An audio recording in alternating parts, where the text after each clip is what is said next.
Здравствуйте, дорогие друзья! Сегодня у нас с вами Джук с Себастианом Дашнером. Помогать нам с вами будет наш замечательный друг и товарищ с 2012 года Барух Садогурский. Барух у нас тут регулярно появляется в эфирах. Мы Баруха благодарим за сотрудничество и за большую помощь. Вообще он нас очень сильно помогает в этой всей замечательной нашей ситуации. И Дашнера, Себастиана мы тоже благодарим за помощь, потому что, конечно, он практически у нас герой, идет тут с нами во всяческие онлайн-эксперименты и на самом деле очень здорово нам помогает.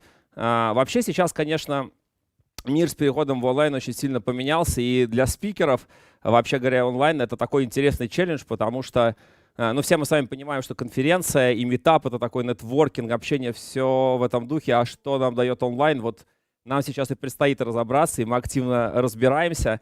И тем не менее, у нас сейчас, конечно, нет там ответов на все вопросы, которые нас интересуют, но мы хотя бы примерно разобрались с технической частью. И надо сказать, что митапы в онлайне, которые мы проводим, их довольно много. Те, кто смотрит нас на meetup.juk.com, на meetup.juk.org, те, наверное, уже знают, что у нас очень много митапов по самым разным технологиям. И кроме того, что это сами по себе часто довольно интересные события, мы еще готовимся активно к тем конференциям, которые у нас сейчас будут проходить в июне-июле. И давайте посмотрим, что нас ждет. У нас будет целый ряд конференций на удаленке. Это кроме конференции JPoint, которая у нас начнется в конце июня и закончится в начале июля. Это еще много замечательных конференций. Если коротко посмотреть, что там будет, у нас будет очень много интересных спикеров. Например, у нас будет Джеймс Гослинг, который создатель Java, и он будет у нас на JPoint с Q&A-сессией. У нас будет Джоэл Спольский, который создатель Stack Overflow и автор замечательного, суперзнаменитого на весь мир блога Joel on Software. Он тоже у нас будет на JPoint с Q&A-сессией. Кроме того, и на самом JPoint будет очень много классных, офигенных докладчиков. И будет очень много докладчиков прекрасных на других конференциях. Вот среди них есть Бьорн Страуструп, который создатель C++, Джон Уиллис, один из отцов DevOps, ну и многие-многие другие замечательные ребята.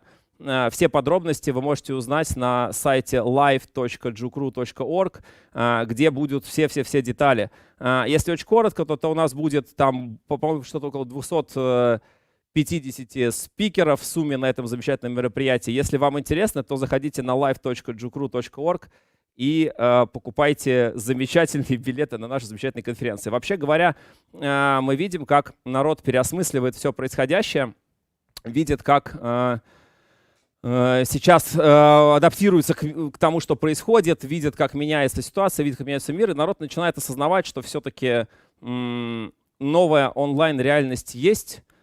Ее, конечно, можно игнорировать, потому что мы, наверное, все понимаем, что она рано или поздно закончится. Но те, кто, наверное, совсем ее будут в целом игнорировать, те, кто уже сейчас не озаботились, там, не знаю, покупкой хорошего роутера домой, да, или какой-то банальной там вебки приличной, какого-то там микрофона, камеры, те сейчас теряют время, потому что не только их коммуникация затруднена, но и самое главное, коммуникация с ними затруднена. Поэтому я всем рекомендую вытащить голову из песка, кто этого еще не сделал, перестать занимать позу страуса и понять, что на ближайшее время онлайн наш все, виртуальные митинги, виртуальные конференции, конференции на удаленке, то, что нас с вами ждет в этом году. Ну и все, наверное, до этой части. Я думаю, что пора поприветствовать в эфире Баруха и Себастиана. Ladies and gentlemen, it's a great honor for me to introduce you Барух Садогурский and Себастиан Дашнер. Hello, guys. How are you doing? Hey there. Привет, привет. Okay, let's go. Let's go. So we are ready for starting. So, Baruch. Okay, Sebastian, welcome to the meetup, and the floor is yours. I will monitor the chat for any questions, and we'll try to intervene in the appropriate moments with the questions from the audience. But the rest of it, it's all yours. Take it away. Awesome.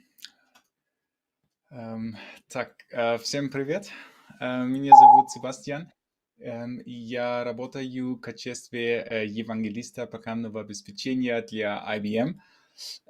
Я учу русский немножко, но я еще плохо говорю, поэтому I will talk in English. I hope that's okay. And yes, I want to talk about Quarkus and this new way of doing enterprise Java. So I'm sharing my my screen already. And don't worry, there won't be much slides. So it's going to be mostly live coding and live demos. And also I want to have some just conversations. So if you have any questions, please put them into the chat. We will have some polls available. And then also we can just talk about a few things that I think make sense. So if we want to start out with Quarkus for modern enterprise Java, then if you look at the website quarkus.io, you see a lot of like buzzwords like supersonic, subatomic, Java and all that.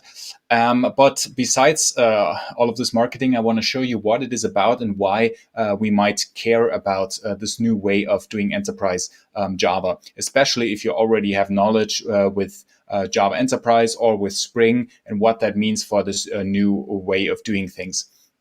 And then I have some live code for you. I will share, of course, all of the code with you afterwards so you can relax and just grab all of it later and, of course, ask questions. So what I have for you is a project that is a Quarkus project and actually a Maven project. And yeah, lubię coffee. So this is why I have a coffee shop example application, which I will live code for you. And the application for now does a few things with HTTP and REST. And I just want to show you how to, well, all of the building blocks, the most important ones in Quarkus, and how to get started. If you want to get started with the technology, you can go to quarkus.io and then start coding. You have some code generation that's similar to what Spring can do for you, and just generate some project. So which will give you a Maven project like this.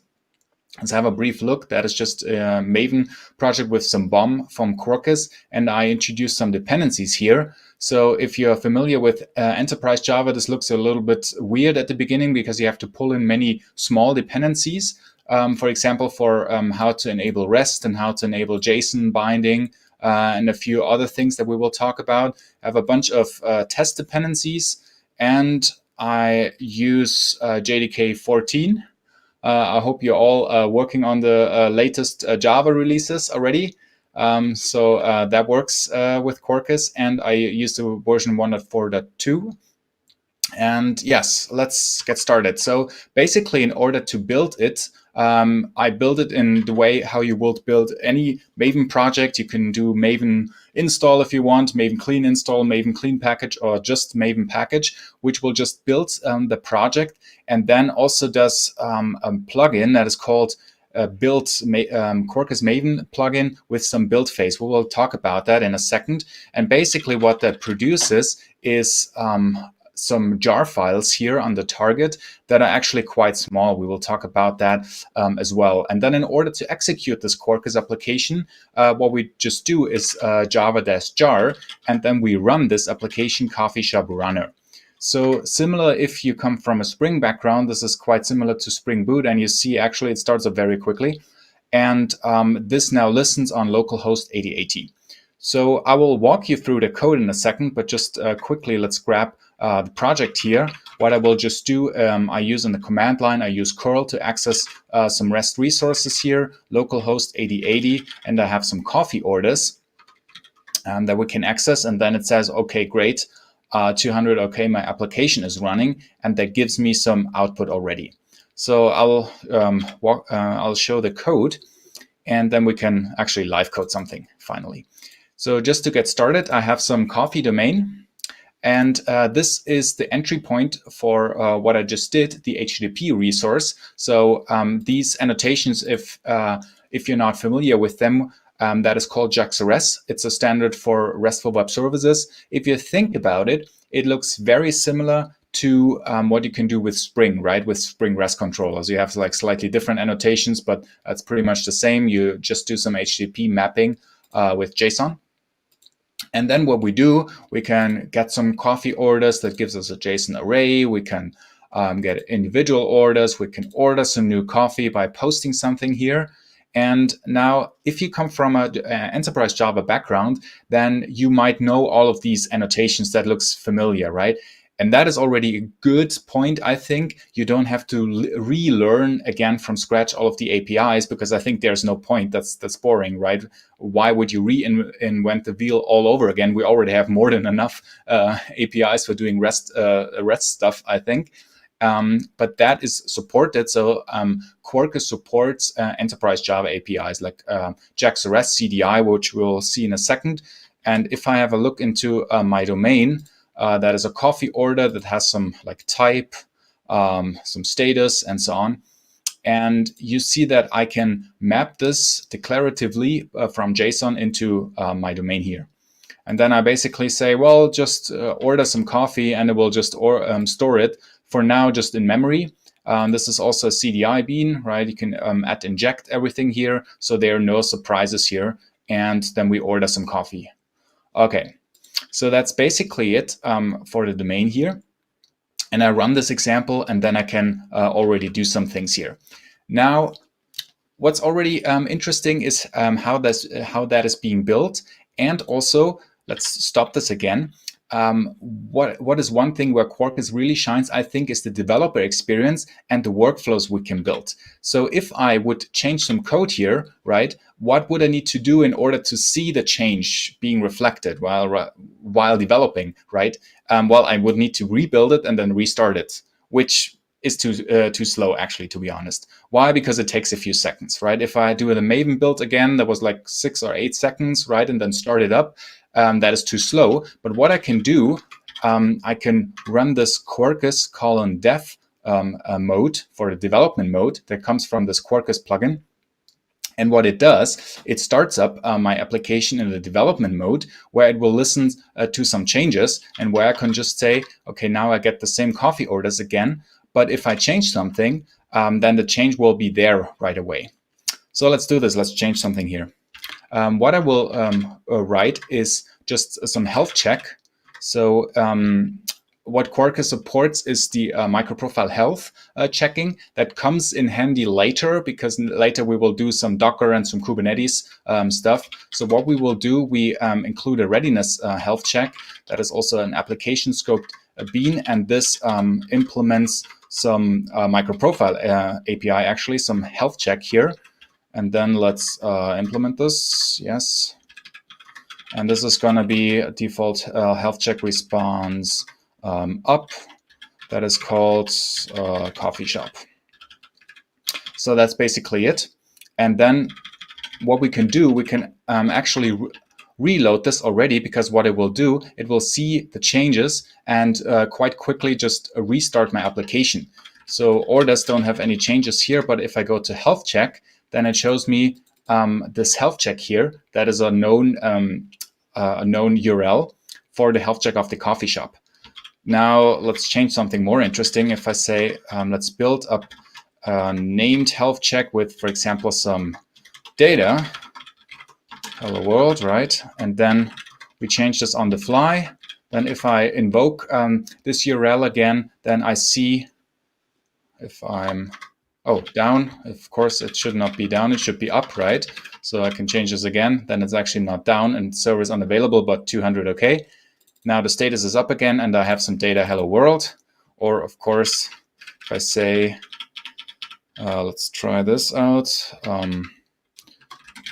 Привет, right? And then we should see this as well. Okay, works. Actually, you would not believe how hard it is to type on a Cyrillic keyboard if you never learned it to. So because every letter is different, but that's another issue. So that is something that is already quite helpful. Why? Because of the quick developer experience while we are coding. So we don't have to wait for this turnaround. Because I can just make some changes and see the changes right there. I don't get distracted by just these waiting times. And let's include something else.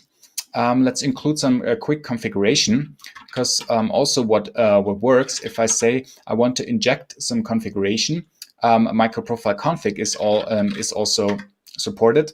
And then, for example, I can say, I want to have some string, some version string that I inject from somewhere. And then I can put this here as well. If I say, okay, I want to have, for example, the application version, I want to include this into my health check. And then I see this one being reflected as well. So now the coffee shop is up and has the version 1.3. If you wonder where this comes from these properties, application properties. That's the way how to configure a Quarkus application. So this is also quite straightforward. We can just put something in here, and then this will be accessible, and we can inject our configuration. Also, what's quite nice, this development mode will also listen to changes in my config. So because, well, it assumes that if I make changes there, I can also see the changes while doing local development. So that's quite helpful as well, just to see what's going on here. All right, then let's do a little bit more of live coding, a little bit more interesting stuff. What we can also have is our coffee. We can configure that a little bit. So finally, let's actually create some coffee, right? I have some coffee order that I can post to this resource. So if enough of health checking, let's get some coffee. If I look into the orders, that's still empty. And that's not acceptable. We need some coffee, especially if it's morning. Then we want to post something. So in order to create a coffee, I would just post something to this URL. So that's quite straightforward. And what we do, we say espresso. We want to include some coffee of type espresso. That's gonna be here. The coffee shop that has not the coffee shop, the coffee order has a coffee type. Which has like different drink types available. That's part of our domain. And then we can create an espresso, and then hopefully this coffee will be in the system. Okay, here showed us. Let's create a latte. And now we have another coffee. Okay, now we see that this works, and right now that is only in memory. We will change this later on. But first, let's also include something that we've seen in the domain. We also have some price that can be configured. So let's have this here. Because for now, I showed you how to include, well, this REST mapping, right? That's called JAX REST with these standards. And we have some CDI with the injection. That will be the dependency injection here. So all of these standards that are known work in Quarkus as well. And if you know what is called MicroProfile config, then you will know what this is. So this annotation will inject our configuration here. But also this works if we say we want to configure something in a dynamic way. For example, if I have my coffee shop and I have my coffee order here, I can set a price. So for example, I can say, well, order set price to something, right? So this sets the price. By the way, in real world, never do money calculations with floating point numbers. That's a bad idea. Use a proper type like a big decimal. So this is just an example. Don't do this at home. And but what we can have, we can calculate the price depending on the coffee type, right? Like espresso is cheaper than latte and all these things. So what we will do, we will create a new class for calculating the price. So again, the live coding is still working in the background. We can keep that working. If it breaks, that doesn't hurt. It will just try again and try again. We call this prices, price calculator. It's always a hard word to type. It's going to also be an application scope bean. And while we say, actually, we can inject it here to say that's our price calculator. And then we go here and say, well, please calculate the price, calculate for the order. So let's do this, and we can create a method right here and say, okay, now I actually, well, depending on the price, I want to say, well, order get type. Depending on the type, I can, let's say, get configured price, because that should be configured in the configuration that we've seen here. And if I create this method, then it can actually just look up something here. What I can do, I can call what is called a config provider and get the config to get this programmatically. So this works in MicroProfile config, and it also works in Quarkus. If I say get value for a property name, and then I can build this programmatically. I can, for example, say, let's have a quick look, coffee.prices. Well, whatever the type is, will be this. So let's say coffee. Did I say coffee or coffees? My memory is really bad. Coffee.prices, yes, dot something. Dot is the type name to lowercase. Let's outsource this into a variable. That's going to be the key. And this is going to be a lookup with, in this case, a double. So now we have to do this programmatically, but then we basically get the price by doing so. And well, let's see, that should actually already work. So please shout if I made a mistake, or actually our program will tell us. So if I say, please get me the orders, now you will see that the orders is empty again. Why? Because in this development mode, the application has been restarted. So everything is gone. But I can post some coffee again. Let's post some latte and let's post some espresso. And let's see what's going on. So both work here. And if I say, okay, please get this individual coffee, then we see, okay, great, that's price 150. And if we get the other one, if I say, okay, now return this one, then we get, okay, €3 or dollars, or whether or not that is expensive.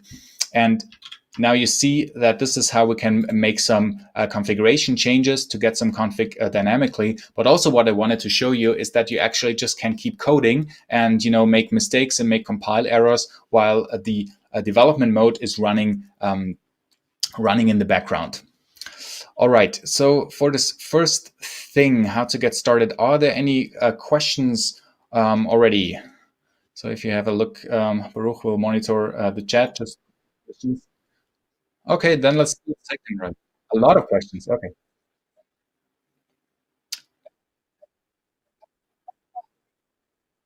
And there are some very interesting numbers for me to share it with you. Okay.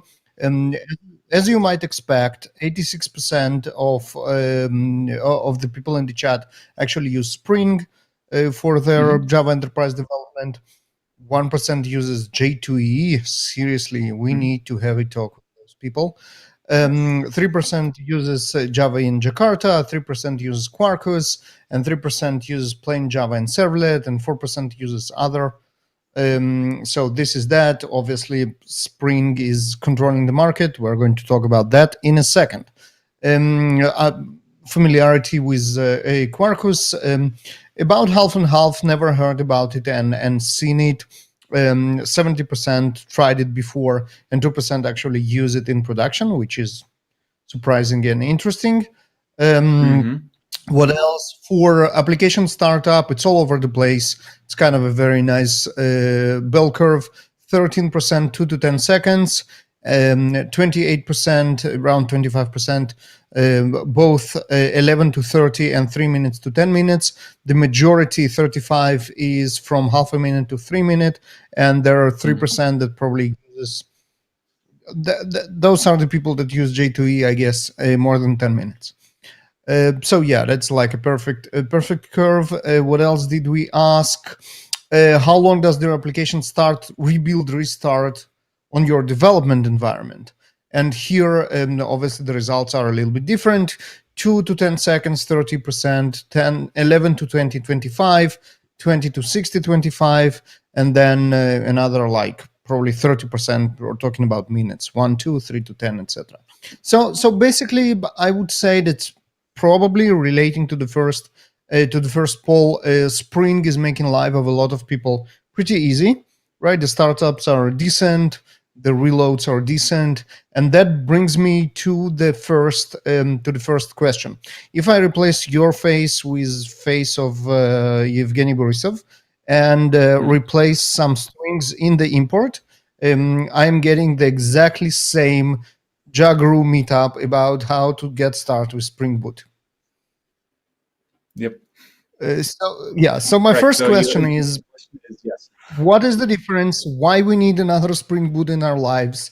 And basically, what's wrong with Spring Boot as we know and like it? That is a very good question. So I would actually place the question differently. I would not say what's wrong with Spring Boot, because I think it's a great technology, and I've used it myself. So that's pretty much a little bit up to taste, which APIs you like more or which imports, so to say. What does Quarkus bring to the table? What Spring Boot doesn't? So if you look at the website, and what is very often, what Quarkus is very often like sold as, is basically that you can run applications in a native way. We have to talk about that as well, because I would say that's not even the main point, but basically what it enables you to do is to boil down everything that you run in your application while you're building it at build time. So if you look at the website, it shows quite nicely some comparison in mostly in resource consumption, what you do. So when they write traditional cloud native stack, they basically mean a Spring application. And if you run Quarkus in that JVM mode, like basically I did with the normal build, then you already save up to like half of the resource consumption. And especially if you boil it down to native images with GraalVM and Substrat VM, you can get like way smaller. Now you could say, okay, RAM is cheap. Actually, I don't care if it's 100 meg or 12 meg, or if it's just 10% or something like that. Well, yes, but also in times of cloud, we actually pay for memory, right? So, I mean, I work for a cloud provider. So I probably should not say that, because they're happy if you pay a lot. But for customers, this really makes a difference, because if you say you can run like the same number of instances or the same number of workload, or actually a higher number of workload on the same workload or even on less, then you save a lot of money, especially if you have like big deployments. If you have one app, it doesn't matter that much. But if you have many running instances, then you actually save a lot of time. But I want to focus a little bit more on the build time optimization. So basically what happens, let me stop this again, when you run Maven package. So what it does, basically, and now you have to think how all of the runtimes work. Like, it doesn't matter if it's a J2EE application server or a EE application server, even Spring Boot.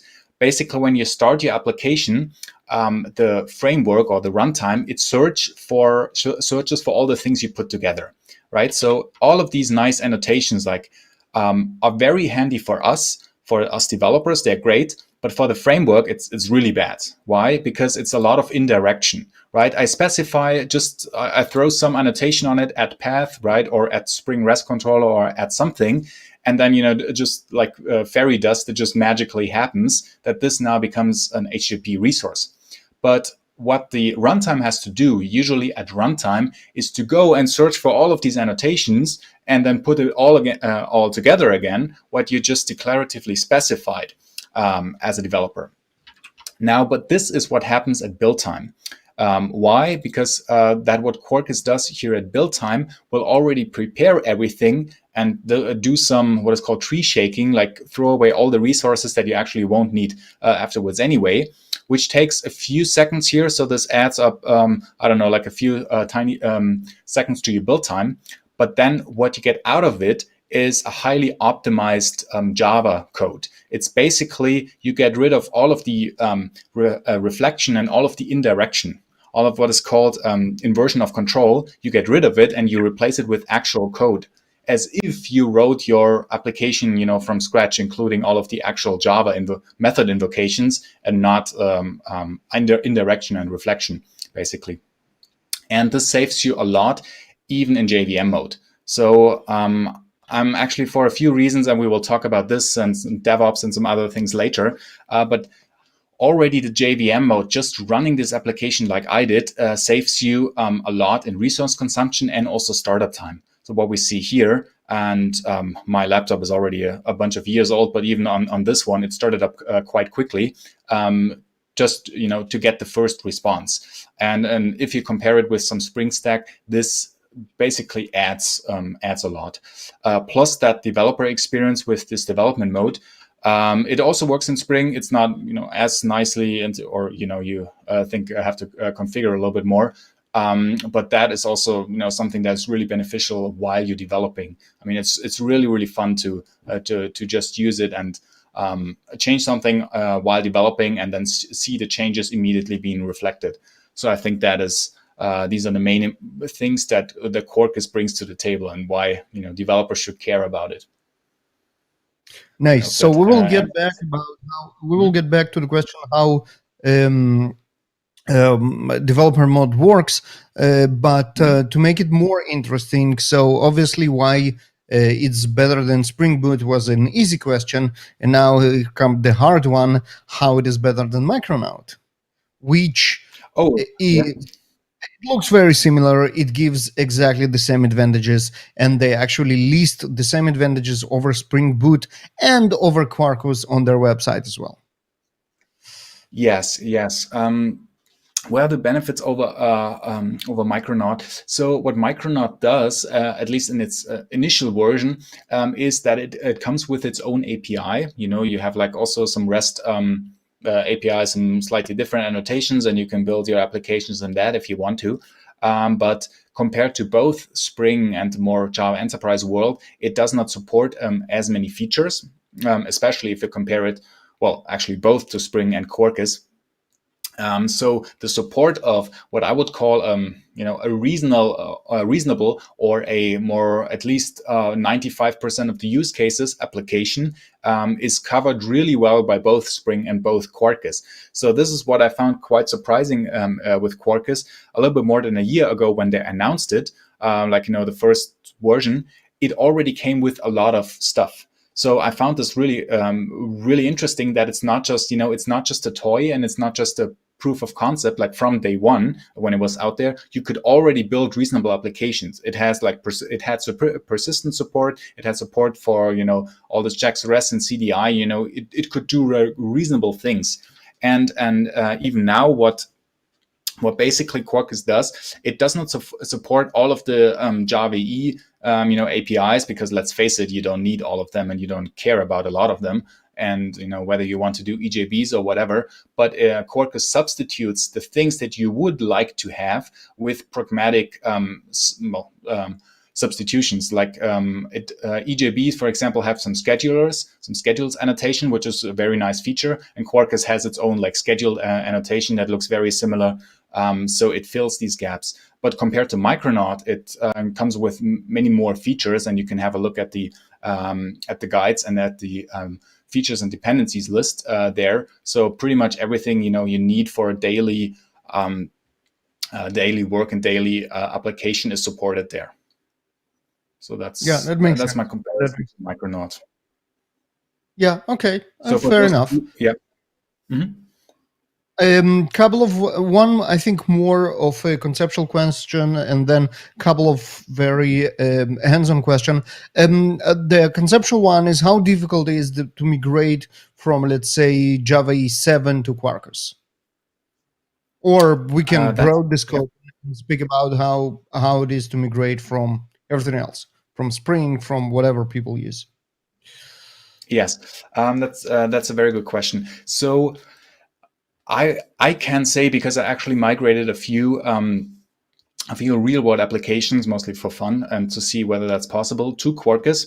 And basically, if you have a look at what I showed you in the code, most of the things are, already either supported or very well known for EE developers, because all of these, standards and APIs are the same. In general, the closer you are to a standard EE, or the closer you have been to a standard EE solution, the easier it is, right? As always with the migration. So if you didn't use any vendor-specific APIs, and especially if you don't have many APIs that are not supported in Quarkus, which are mainly EJBs, they are not supported. You can replace them with some others, but then of course you have to do some work. And not all CDI features are supported. The pragmatic things you'd probably need, they are supported, and if you do some extra magic complex stuff, then it's a question how easy it is to migrate. But the less you have these, then it's pretty straightforward.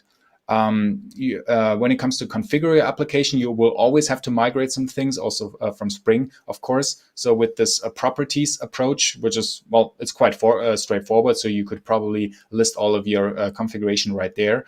That will be the thing how to do in Quarkus. From my experience, if you migrate, you will probably save a lot of code. But of course, the more not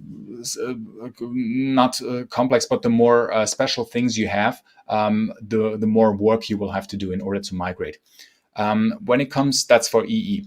When it comes to Spring, it also depends a little bit how much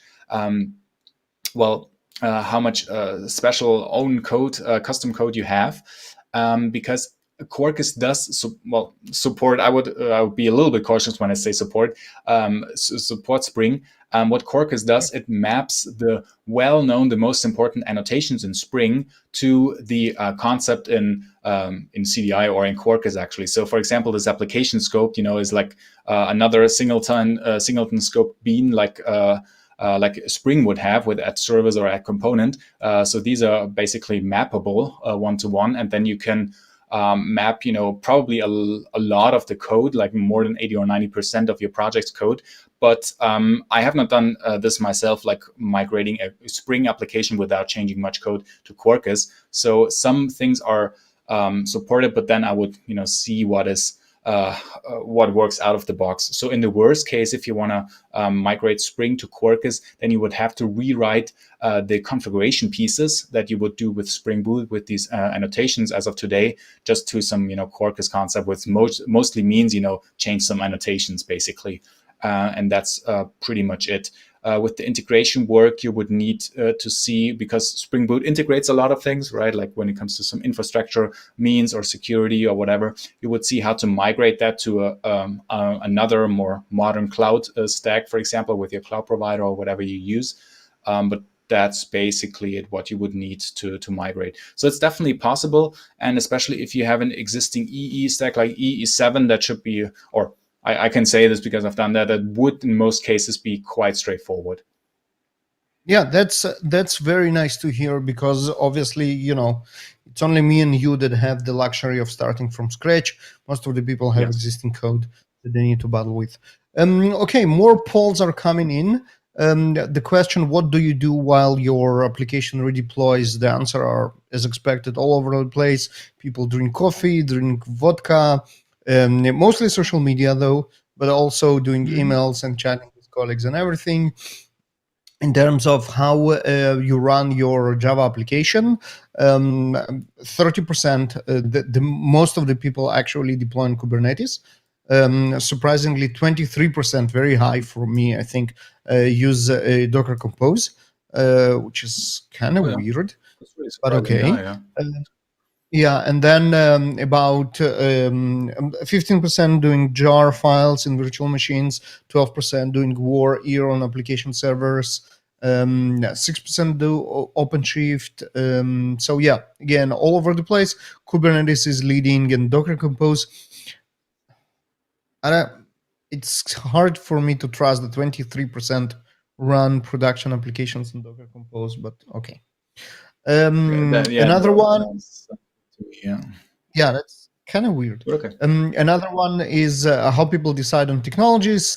No surprises here, I think. Almost 60% do it with consensus with others, and then 20% can decide by themselves, and 20% can't decide by themselves, which goes right into the importance of developer relations and how it is developers' market to decide what technologies to use. I think all the industry by now kind of recognizes it. Couple of more questions, which are more like probably implementation details.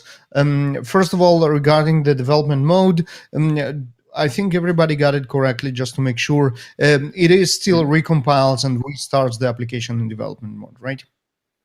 Yes, and that's a very good question. So what it does, it recompiles on the fly, like everything that has been changed, but it always will redeploy your application. Because first of all, just because it's fast enough, right? You don't have to care whether it's just like parts of it or individual classes.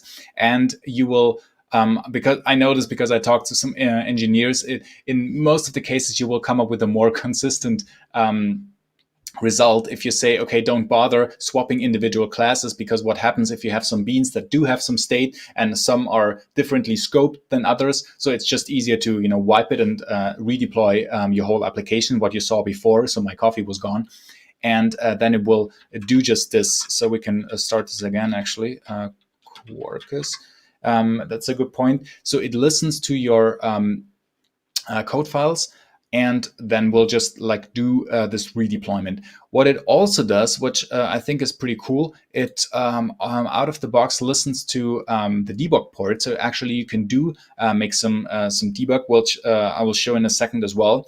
But that's basically what the development mode does for you. So it does some class reloading magic under the hood, but basically what you have to know, it restarts the application each time that happens. Yep. So and I think, yeah. While we wait, the last question for this block is you saw dependency injection into methods, and you showed, and someone asked if the constructor injection supports as well. Yes, it is. That's a CDI feature. So in CDI, you can do also constructor-based injection. I know that many people prefer this. I just don't do it because I usually don't care and I'm lazy. So for me, it's a little bit less code. I save like one method, the constructor. But yeah, you can do that as well.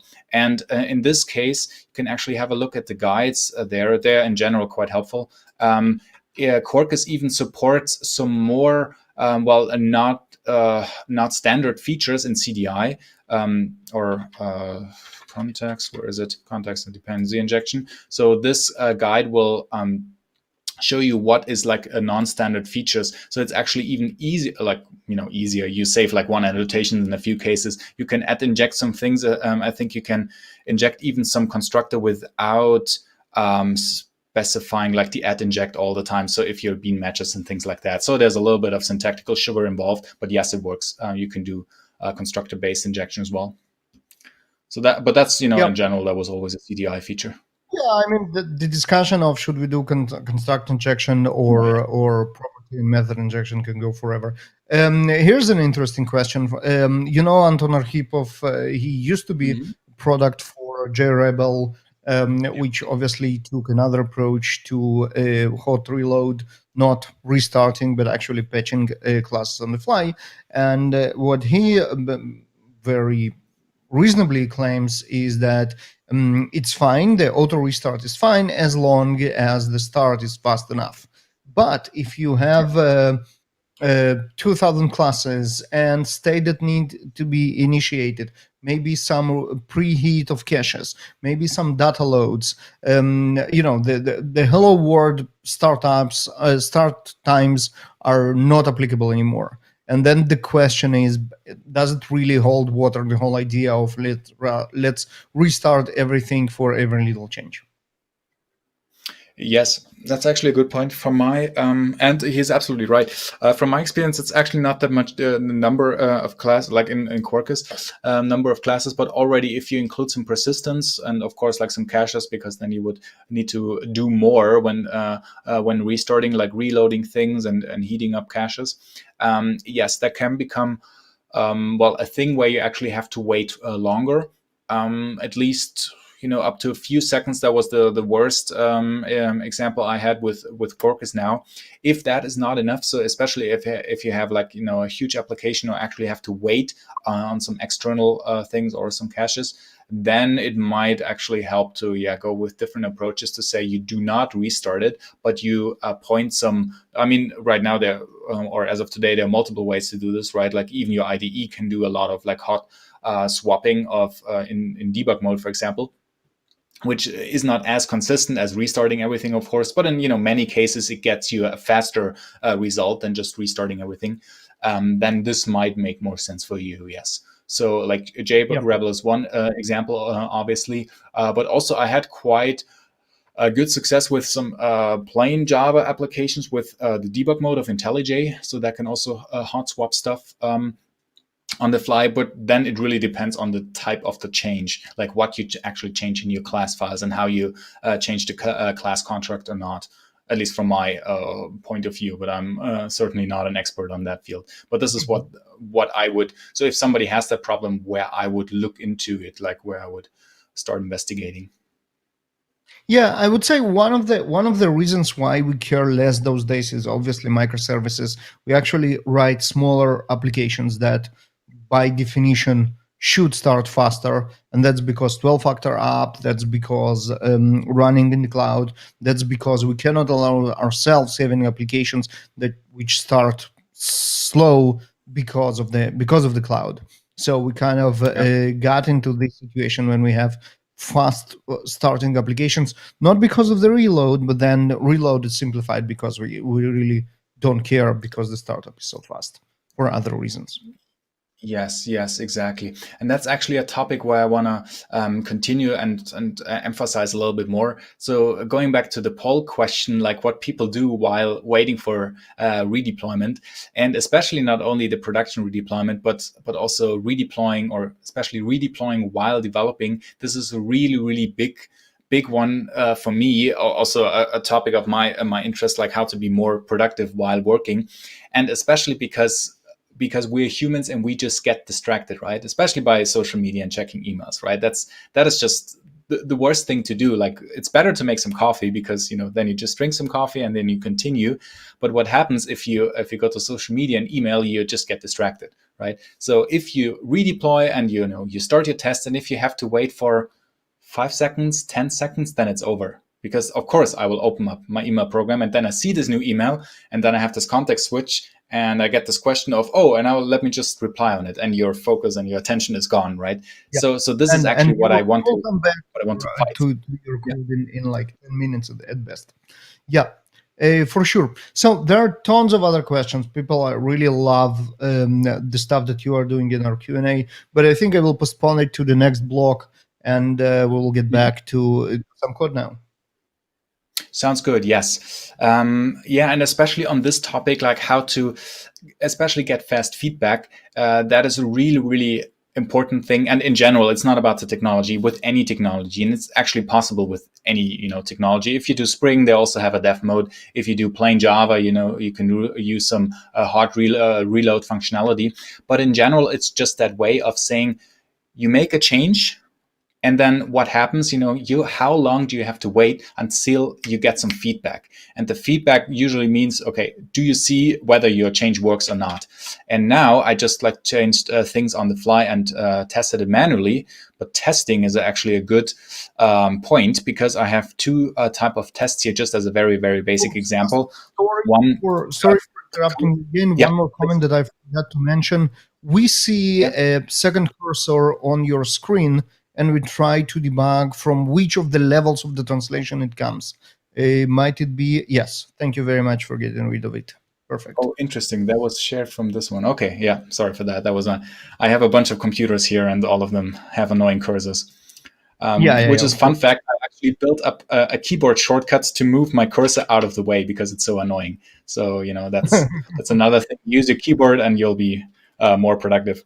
So now to the testing. I have one very boring unit test that I can just run here, which of course, oops, that was the wrong, this one was the wrong keyboard shortcut. Oh God, how do I get rid of this now? Oh, that's interesting. Okay, that didn't work as expected here. Okay, let's run the test here from the command line. So basically what happens if you do a Maven package or a Maven clean package, then Maven per default has this test phase that just runs your, typically they're called unit tests, your surefire tests, which is one here. And well, the whole topic of testing is a whole on its own, and I produced some video courses that you can watch for free on that, like how to be more effective while testing. So that is one fast feedback that you already should get. Anything that you can do on a code level. So basically, that is just testing some deserializer with some different input and output, a parameterized JUnit test. So that is we can talk about this, but also in the past I did a Jakarta talk on effective testing. But what's more interesting, and this is actually important for your fast feedback, is basically something that you could call system test or more integrative test on a system level. So basically a test that already connects to your running application. Which means I have an application running here. Well, actually it's not running, but in a second. That runs locally, my Quarkus application. And now when I want to run this test, which is an IT integration test, so that's also a convention. So this is why it's actually not executed by Maven. or not by Maven Surefire. That's a fail-safe test. Sorry for my completed Java 12. I don't know what's wrong with my IntelliJ. Was 1 second. Let's change the settings. This would actually work, I think, because of the latest Java version I was using, 14, of course. This might be the issue here. So let's try this again. And what it does, but also if that fails, we can run it from the command line. It connects against the application that is already running. And the point here that I want to make is how to build up this test that it actually provides fast feedback, right? Because besides, I asked about application startup in the polls, but besides the starting up of the application, testing your application is also what takes a long time in your build pipeline typically. So I asked before in presentations, how long a build takes, and it's also minutes for Maven builds, which is just way too slow. And what this way of testing does, it actually connects to an application that is already running. So while you're running your test, and I can rerun it again real quick, it just connects to something that is already running, so you get immediate feedback. It's already done. It's not just starting up something that you have to wait for, but it's already there. One fails. Why? Because it checks for, well, whether your system is up and running. Is system up? That checks for the health check, and yes, that's true. And it also checks the version, whether it equals to 1.2.3, but now we changed it. If you remember, it's now 1.2.4, and I just simply restart the test, and then I see the result. And now that's a very, very basic setup, but I think it already shows the essence, what you have to do. While developing, you should build up a environment, whatever technology you use, that really doesn't matter, but a environment where you can quickly make changes and immediately see the changes being reflected, whether it's in running code live or in your test. So for example, if I go back to the properties and say I changed back from 1.2.3 or 1.2.4 to 1.2.3, and if I go to my health check here, then you saw it before, I immediately see these changes. But also in the same way, because manual testing is boring, if I say I want to just rerun my test, I do this in the same way. It connects to the application that just got changed real quick, and then I see the results being reflected here, and I can say, okay, now please change it back and run the test again. So you always have this fast feedback loop of whatever you change, you get immediate feedback, also on this system test level. And that is actually an important point for regardless of the technology. So I actually see Spring projects and Java Enterprise projects have the same problems here, because in Spring you would use something like Spring tests, right? These Spring context tests. And in Quarkus this also exists. There is an annotation at Quarkus test. But in most of the cases, I'm not a fan of this way of running tests at all, because what it does, it always starts up your application. And if you use Spring, well, Spring starts up quite quickly and Quarkus starts up quickly, but it's always like 5 seconds or a little bit more, depending what you do. And you have to add all of these, 5 seconds each and every time you want to test something. And for me, it sounds like a luxury problem, but waiting these 5 seconds each and every time is actually too slow, or be it 10 seconds, right? And then you always have to wait. But in this case, I just want to can run it again. I want to immediately execute something and get this immediate feedback. Just for to clarify these different scopes, what it does, and I did not configure anything that's actually a Maven convention, IT for integration test. If I want to run, let's open up a new terminal. If I want to run this test in my yeah.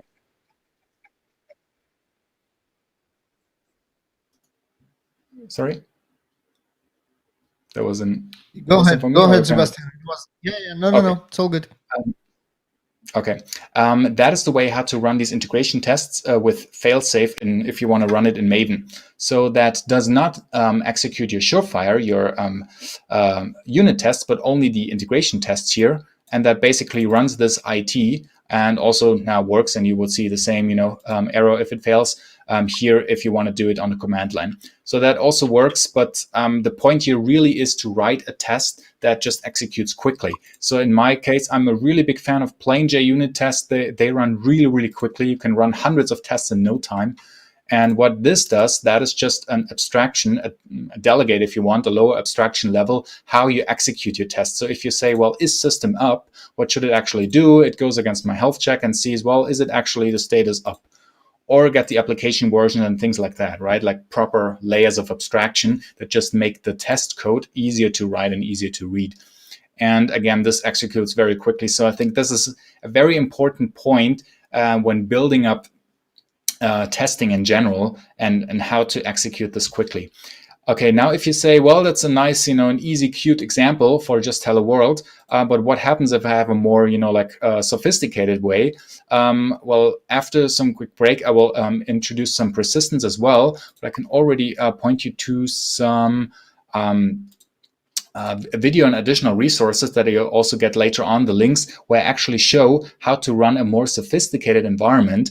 So what you can do with Quarkus and with some other technology, you can actually run your Quarkus application in the development mode in a Docker container or even remotely somewhere, while having still this hard redeploy approach and this seeing the changes immediately being reflected. So I will point you to some resources there later on, but that also works if you say, for example, you not only have your coffee shop application, but your coffee shop that connects to a database and to something else, and you run this in this debug and hot redeploy development mode, and so on and so forth. And that is really helpful because it's just, it builds up all that stuff very, very quickly. If we check this debug mode here, what I announced before, again, real quick, we can actually say, I hope this works here, or we have to configure it real quick. So basically what you can do in your IDE, you can attach to this remote debug to this, there it is, to this port here. And then if I start this here, then it will connect to this resource, to this remotely running resource. And if I then say, okay, actually, let's set some breakpoint here. Control F8. I recently changed my keyboard layouts, and now I'm a little bit confused here. And what I can do, if I now get the orders from either my command line or actually a test, then I can just execute this, and then I will be caught in the breakpoint here, and then I can actually just inspect some stuff. Both if I invoke my application from the outside, and even more helpful if I invoke it from within that system test, and then I can just see, okay, what's going on, and then execute and debug and see what's happening in your running application. And just that this is active out of the box is actually quite helpful from my experience, and just to get faster feedback. All right, now I would say let's have a quick look at the questions, and then I think we have time for a quick break. It will be a good time to switch at break. Let's do it the other way around. Let's do the break first. People will ask more questions, and then we'll start with a bunch of questions after we are back. That sounds good. Окей, с вами снова я, Алексей Федоров, и я тут сделал маленький опросик. Как вы видите, у меня тут вот некая картина есть, и все... Кто-то тоже из вас решил выпить водички, я слышала. спрашивали, что это за картина, Да, это был я. что мои коллеги, они прекрасные эвентеры, замечательные стримеры, супермаркетологи, но среди них мало джавистов. Это на самом деле картина Вася Ложкина, причем это оригинал. Вот так вот я сейчас вам покажу, и там написано, что написано, потому что сегодня праздник. А кто из нас знает, что за праздник у нас тут с вами на дворе у джавистов, а? Есть такие люди, кто знает, что за праздник у джавистов?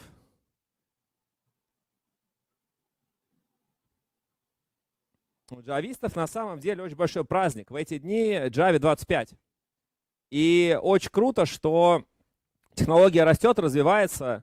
Вот я в свое время тоже когда-то писал на Java, сейчас я пишу в Java только в каких-то таких развлекательных целях, и в основном я использую там Java 8, Java 11, у меня там на разных проектах разные. А Java уже настолько ушла вперед, что я уже, честно говоря, не успеваю следить за тем, что происходит. И вот даже опросники, которые мы сейчас задаем в чате, и их результаты, которые Барух озвучивает Себастину, говорят о том, что технологий стало очень много, то, что Мы раньше делали на одних технологиях, сейчас мы делаем совершенно на других, и это очень круто. Все меняется, Java 25, Java по-прежнему впереди планеты всей, и я думаю, я надеюсь, что будет расти и развиваться. Мы все поздравляем и Java, и вас всех с тем, что вот такой у нас замечательный юбилей. А теперь я хочу передать слово моей коллеге Наташе Гительсон, которая представит наших замечательных спонсоров митапа. Всем привет, я Наташа, и я хочу рассказать о партнерах, которые уже не первый год поддерживают наши конференции. Это компания Allworks и InfoBip.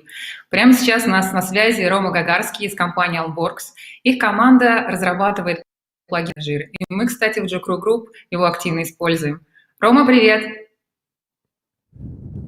Наташа, привет, привет всем. Да, действительно, я из Allworks. Мы небольшая продуктовая компания в Санкт-Петербурге. Специализируемся на продуктах для управления проектами.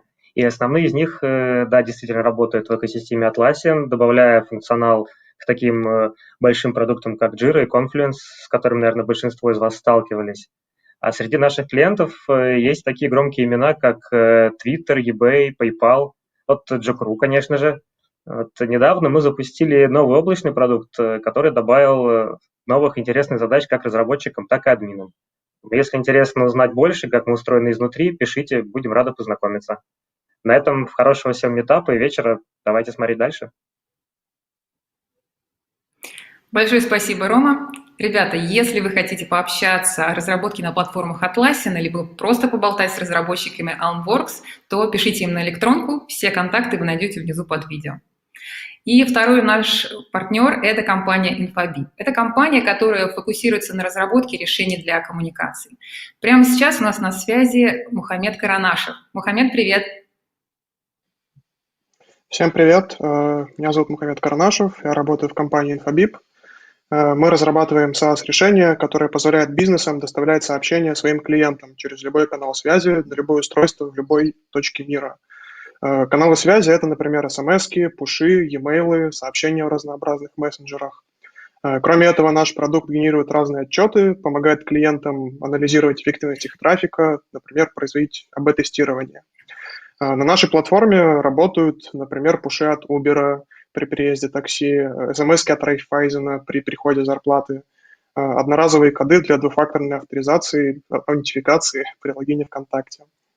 Всего разных клиентов из разных сфер бизнеса у нас около 250 тысяч сейчас.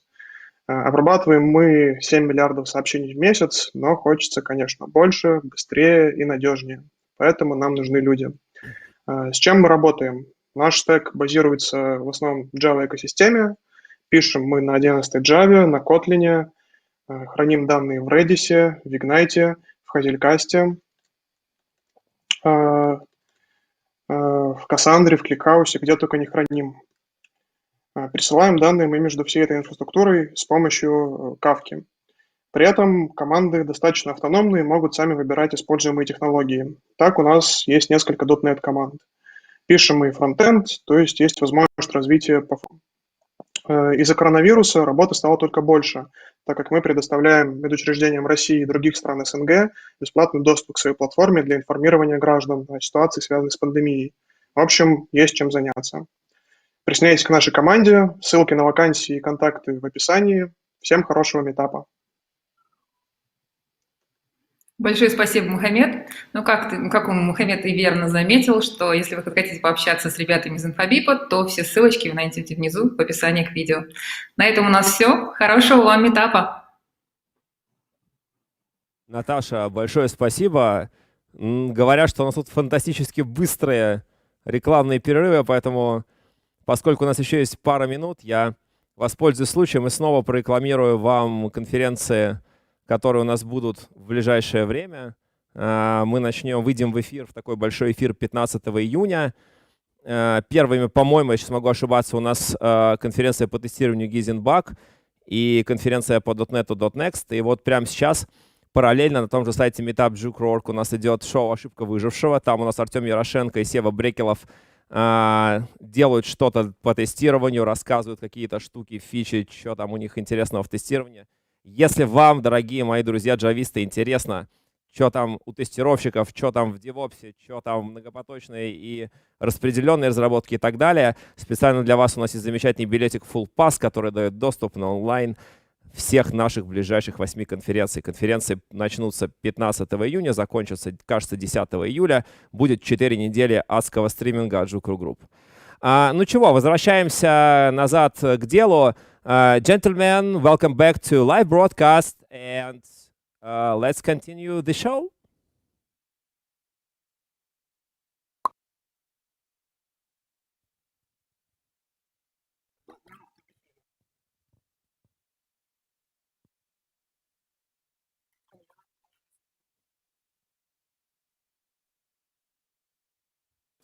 And I was on mute now.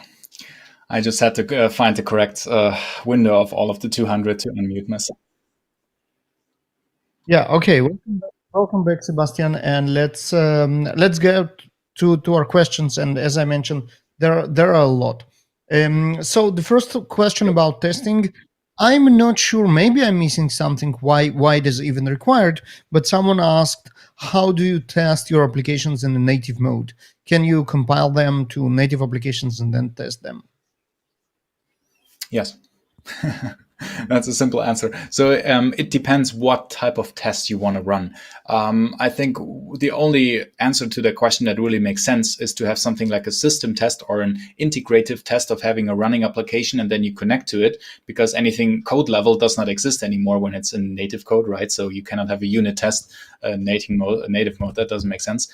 But yes, of course you can. So with basically something like what I showed before with this type of system test here, where is it? That would be the type of test that you also then can run and actually should run against your native image, because that is what you how you ensure that the image behaves in the same way like your JVM mode. I want to talk a little bit about that later as well. But basically, yeah, once you build down something to native, you should actually test it using the same system tests as well. Yeah. Nice. All right. There are some questions about reactive, the reactive library, their implementation in Quarkus. Tell me if now it's a good time or you're going to show some of it, so we will ask them later. Now is a good time actually, because in this demo I did not include the reactive stuff because I will want to show a few other things. Basically, yes, Quarkus supports a few reactive things if you want. So under the hood, it uses Vertex for all of the threat handling and all of this things. And I'm just looking what is the best guide to show something here, because there are many things that you actually can connect to within your code, which is quite nice. You can have something like a virtual, if you want, streams that you can connect to, and that you can also, let's just search for it. Reactive routes maybe.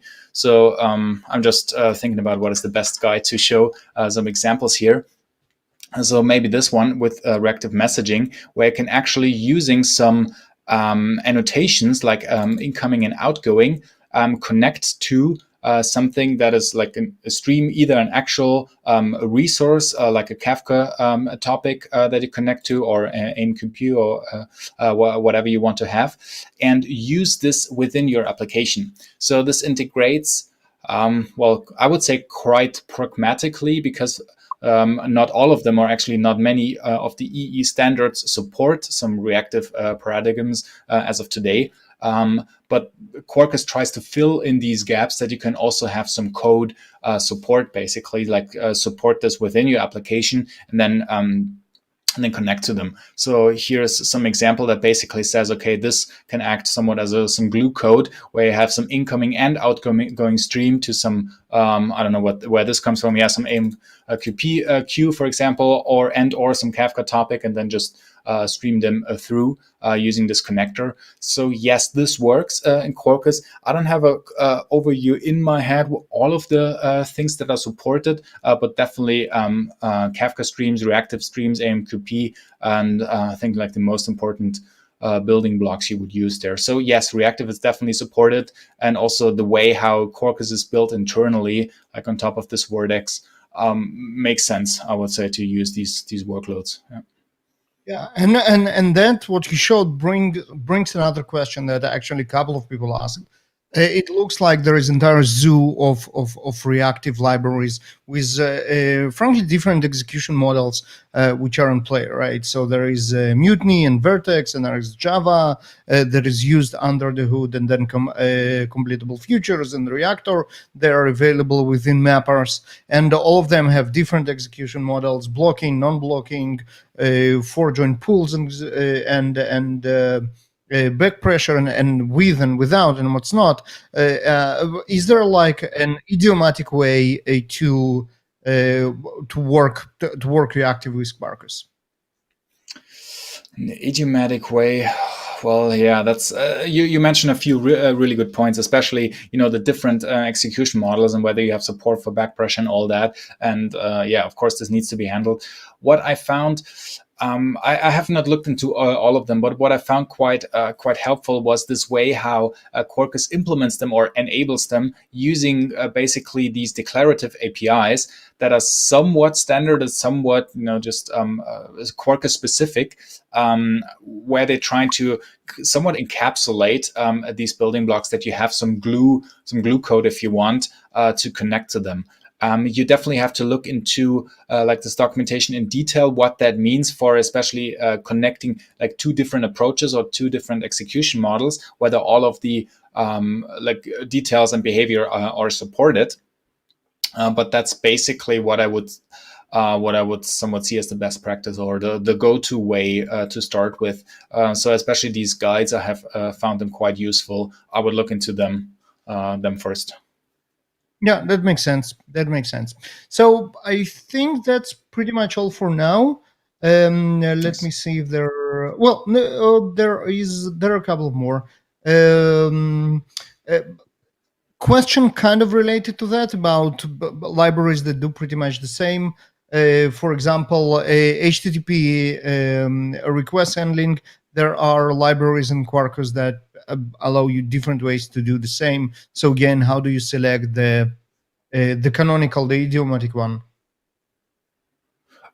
Which specifically? So when I talk about request handling, do they mean like you could do some Vertex HTTP mapping or JAX-RS or some servlets, or do they refer to this? Probably. Okay.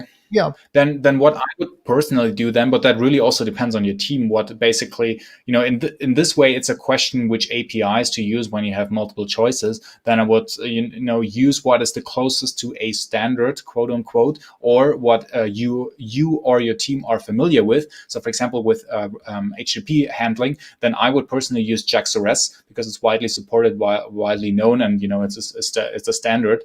And you only need some more lower level APIs if you have some more special requirements that is not supported. But it also, depends. If you're super familiar and happy with the Vertex API and, you have used it for years, then why not just use that, right? And if you're more productive with that. So I would answer that question maybe in this direction, especially if you have multiple ways. Other than that, I would use with the most, opinionated or most standard way, so to say, when it comes to APIs. Because then if you have some, other issues like migrating some code or whatever, then you're closest to a standard, which we also covered that before, which always helps you in the long run. Yeah, that makes sense. And I think the last question before we jump into back into live coding is how the compile time dependency injection has been implemented in Quarkus. And I think I can relate another question to that. How do you write your own bin post processors, if you like? How do you write extensions to this DI mechanism? Yes, so I cannot answer too much in detail with that because I was not involved in like how that is being built. Basically, what it does, what Quarkus does, it analyzes all of your beans. So it scans all of them, obviously, and then does some tree shaking. So it tries to throw out what is not required, and then replaces them. There was one video trying to find it that shows a little bit of the details. Replaces them with some proxies that just wrap around some code. I mean, like, enterprise Java always works and Spring also, but now the difference is that this is actually done at build time. So there's actually code being generated, like Java code, that you can even watch if you want, if you decompile the Java files.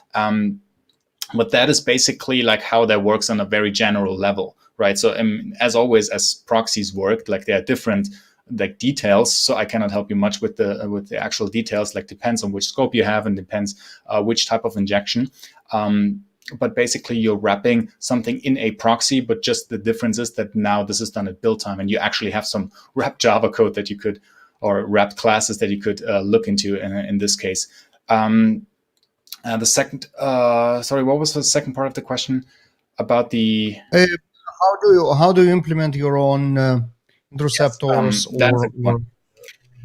Yes, because especially so Quarkus has a little bit of support for some CDI like extensions if you want, but yes, if you want to include especially some third-party stuff like a third-party framework or some components, then you would need to write your own extension, especially if you want to have something natively executable, because Graal VM and Substrate VM has some limitations why this build time optimization is actually needed. Otherwise, it does not work in a native image. And then it's required that you write some Quarkus extension. I have not done that myself, actually. I think there is some guide here as well to how to get started, but it's using the extension, build my own, writing your own extension. So there is some guide here available. And again, I have not done this myself. I thought about some things that I wanted to look into it, but it's a little bit more advanced. So then you have to think of all of what happens at build time, at optimization time, and how do you actually need to generate some code that everything you do happens on a normal method invocation level, right? Like with that, where there's no indirection, no reflection, and no like annotation scanning anymore. So how to do all of these things? I would have a look into this, or ask the Quarkus team. So they're super, super helpful, at least from my experience. And again, I cannot help you much more than that. So it's then a little bit more advanced topic, but this is how to get started.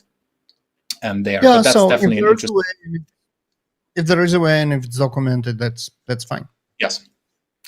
So it's more than just like annotation scanning. You don't have to like write your own annotation preprocessor or something, and so it's a little bit more sophisticated. You can have this extension like as part of the plugin then, and then plug it into the correct places, so to say. Sounds good. All right, let's get back to it. Nice. Yes. What I want to include next, I mean, there are many things that you could show, and you can have a look at the guides. But I think what is quite interesting, one thing is persistence, because Quarkus has one somewhat non-standard, more opinionated way how to implement persistence. And if you're familiar with Spring and EE, then of course JPA as the somewhat base layer technology as the building blocks. And then of course we have Spring Data and Spring Data REST and Spring Data JPA and how all of these names are to have a little bit more syntactical sugar and a little bit more helpful ways how to map that. So what I want to do now, and in this case, I just stopped my application because I will introduce some persistence here. And at first, I want to run a database, which in my case is a super boring Postgres. And later on, I will deploy it in the cloud. I will have like a different example here, but this just does a boring Docker run with an empty Postgres database just to have something. And then what I have to do on the application side, and this is now quite straightforward, at least it's very nice compared to J2E or Java EE way. It's pretty similar to what Spring does. You declare some dependencies here. In this case, it's called Hibernate ORM for the relational mapping, and what is called Panache. So that's the opinionated way in Quarkus how to do it. And then, of course, the JDBC driver for Postgres. And then I can go to my coffee shop in this way, and I want to go to a coffee order and make, of course, an entity out of it. So the first thing that we know is something like put this entity annotation with some, table name on it here. And what I can do, and this is now a little bit, more sophisticated. What is there is Hibernate that you probably know from JPA, but also with Panache, which is a somewhat entity framework, which looks a little bit like Spring Data there, but it comes with some some syntax that is a little bit unknown for Java developers or unfamiliar, so to say. So what we can say, we can extend the Panache entity or Panache entity base, what I will do here. And then in this case, this will actually add some static methods in order to have your load and your persist and save statements.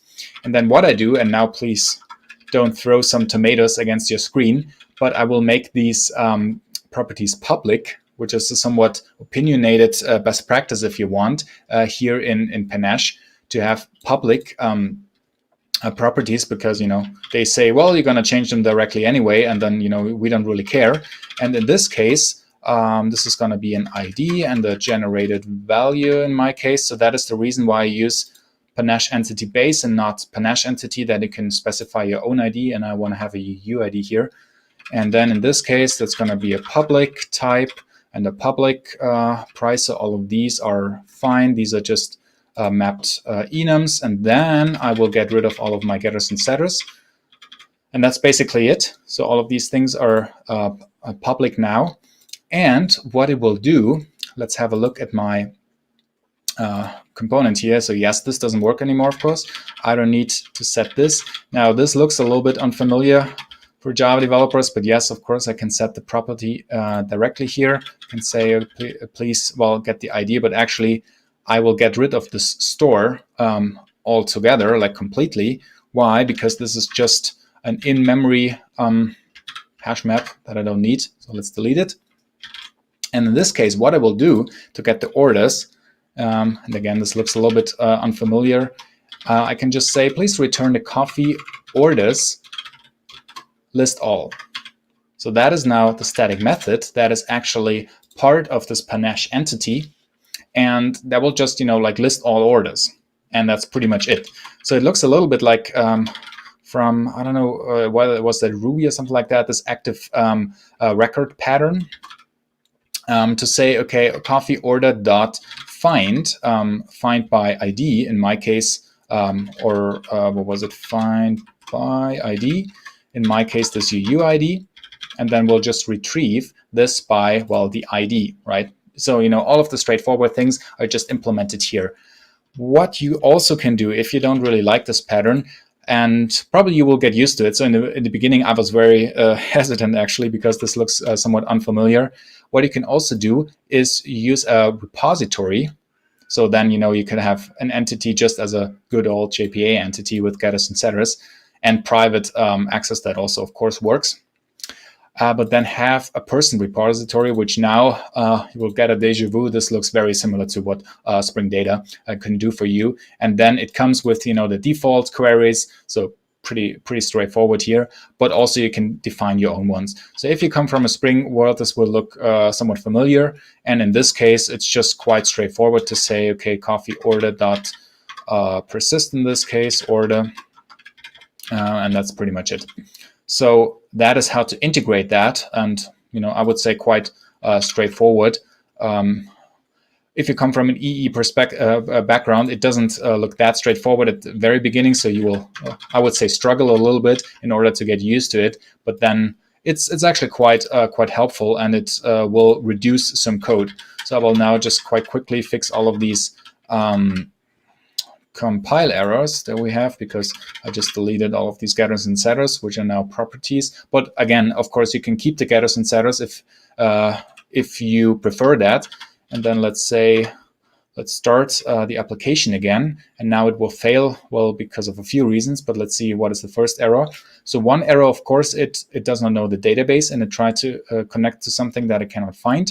Yes, no database here selected. How do I do this in my properties?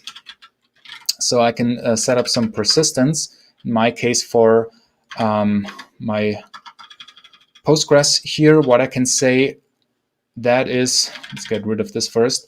The data source that I can configure, my Quarkus Postgres, in this case localhost, database name Postgres, username, password, and so on and so forth. And I can also change this for, that is a profile, so a somewhat non-standard way with this percentage. And that is a different property that is active during my dev mode. So if I say, hey, by the way, and this might happen quite often, I need some different configuration while I'm developing because my Docker Compose or my local Docker container looks different to later on in production. And then in production, I can say, well, that is actually called, I don't know, coffee shop DB for the host name. But in development mode, please go to localhost because my Docker container is running there, for example. All right, now I can try this again and say, okay, please run the Quarkus development mode. And then it will just connect to my Postgres that is now running in a Docker container. This will now take slightly longer. And then I hopefully have, if I didn't make some other mistakes, this up and running with my example that comes from my database. Let's post some, oh yes, another error. So actually the stack trace in the development mode is quite helpful. You probably assumed this error if you come from a EE background. Why? There is no transactional scope here because there's no transaction active.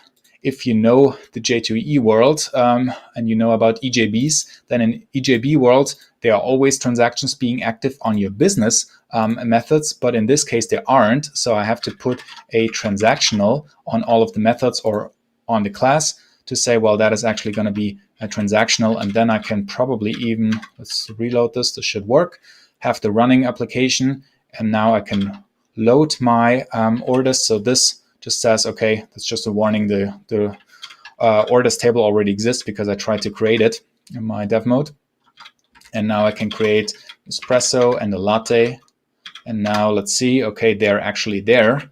And now I'm brave enough to stop my application. So now it's gone. And if I restart it, then hopefully, if it doesn't wipe all the tables, the orders are still there. And I see that this is actually persisted to, well, it's not really persistent because it's only a Docker container. And once that is gone, my coffee orders are gone, unfortunately. So again, this is just a warning. I should get rid of this create table statement. And then in this case, I still have my coffee being there. So that is basically a very quick walkthrough how to implement persistence or how to implement it in this opinionated way. Again, what I like about the approach is that all of the, like, I don't want to call them legacy, but all of the known standard approaches still work. So if you say, hey, you do want to have the getters and setters, if you don't like this repository, if you want to have your plain old entity manager, that totally works as well, of course. And then you just have plain entities. So that's also possible. All right. And then in the next step, what I want to show you is actually how to finally bring this to a cloud native setting. Which is also the title of the meetup, how to run it in, well, a Docker and a Kubernetes way. And then I also have a different way how to run it in persistence. So we can talk about that a little bit. Are there some questions to the persistent way here, Baruch, or is that somewhat straightforward? There are a couple of, the first is there any way to programmatically control transactions while at transactional spans the entire method? Do you have a fine-grained control? And I would say probably go ahead. Yes, yes, you can, but I would actually go so far to say in code reviews, I search for this pattern and say it's a code smell. Like, you should not do this. Yes, you can. I mean, in EE, you can also do this, and with Spring, right? Manage your own transactions. But then I would really, really, really ask, why do you have to do that? And why isn't a transactional as a method wrapper not the correct way or the working way for you? So yes, it's possible, but with a question mark. If you have a good reason, then yes, maybe. I agree with you. That's what I would kind of hesitate even asking this question, because you definitely shouldn't do it, usually shouldn't do it. The other question is, and that's an interesting one, is there any built-in support for aspect-oriented programming? And that I kind of tie it with transactional, because usually this is how it's done. The question is, do you have, as a user, ability to write aspects and then use your own custom annotations to work with them and this kind of stuff? That's a good question. It depends to what extent. So I would say in most of the cases, no. Why? Because of this build time optimization, and you would need to tell what actually you're doing. So, for example, I mean, CDI and interceptors are very powerful, but these are some concepts that are not fully supported in Quarkus. Because of, well, you actually have to know what you're doing at build time in order to make all of this happen. So it really depends what you want to build, hook into with aspects. So it's definitely not as powerful as all of the things you can do with a fully blown EE API or in Spring with Aspect.J or with whatever the current approach today is. It depends. I would say in most of the cases, probably no, without writing your own extension or without using some Quarkus extension that's already out there. Like there is some support for the most important use cases like persistence and all of the other things, but not like super complex or flexible support in order that you can do anything. But then I probably would ask the same question like before, like why would you use it, right? Or why would you need it in order to say if you have some aspects with, for example, some, I don't know, sophisticated pattern matching to match some annotations or whatever in order to control to your transactions, if that is really required and if that makes sense, I would ask. Yeah, no, that obviously makes sense as well, and I understand there are some probably complications with AOP with native images because you need to close the world, and that's the opposite approach of custom annotations and custom aspects, obviously. Another question, and that has to do with the screen that we are looking at now, the Panache. Are the alternatives supported? Most notably, obviously, Juke. You can. That's a good question. Depends what Juke does. I'm not an expert. How many reflections things it does? Probably not or very sure not in the native mode. If there's not an extension, what you can do, you would get, like the data source and all of that, and can do things programmatically. But the question, how much actually reflection does Juke under the hood? So I'm not 100% sure of this answer. What I did recently, I published a video on how to connect to Neo4j, which is a graph database with Quarkus. And this works with Neo4j ORM, but only in the JVM mode, like not a native mode for the same reasons. I mean, that's actually what they did with Panache and with Hibernate, that they actually built all of these build time extensions for these, mostly for the native possibility. I cannot super definitely with confidence answer the question. I would say probably it would work in the JVM mode, but depends really what also Juke does under the hood, how much it maps, because it's actually straightforward. So it could actually be that it works if it does not include a lot of reflection. But that's a good point. I will look into this and then follow up if Juke works. Fair enough. I think that's an interesting question, and Juke definitely has some traction, so it will be interesting to understand how we connect the two. Perfect. Right. All right. But so integrate would be the same way like in EE, that you just get your data source and then point to it. So there was some like articles in the past how to do this in a plain EE stack, and then it would be the same here. Yeah. So we have about 25 minutes to the end of the meetup, so we probably should get to the next part of your presentation. One request, though, that we got from our viewers is if you can switch to presentation mode in IntelliJ, so the fonts will be bigger and it will be easier to read. And with that, actually, no, because of like this Linux setup. But what I can do, I can get rid of this one and make the code a little bit bigger. So I think that should be helpful as well, right? Yeah. If that's still too small, please shout. But I think that is pretty much the same what presentation mode gives you. That's a good point.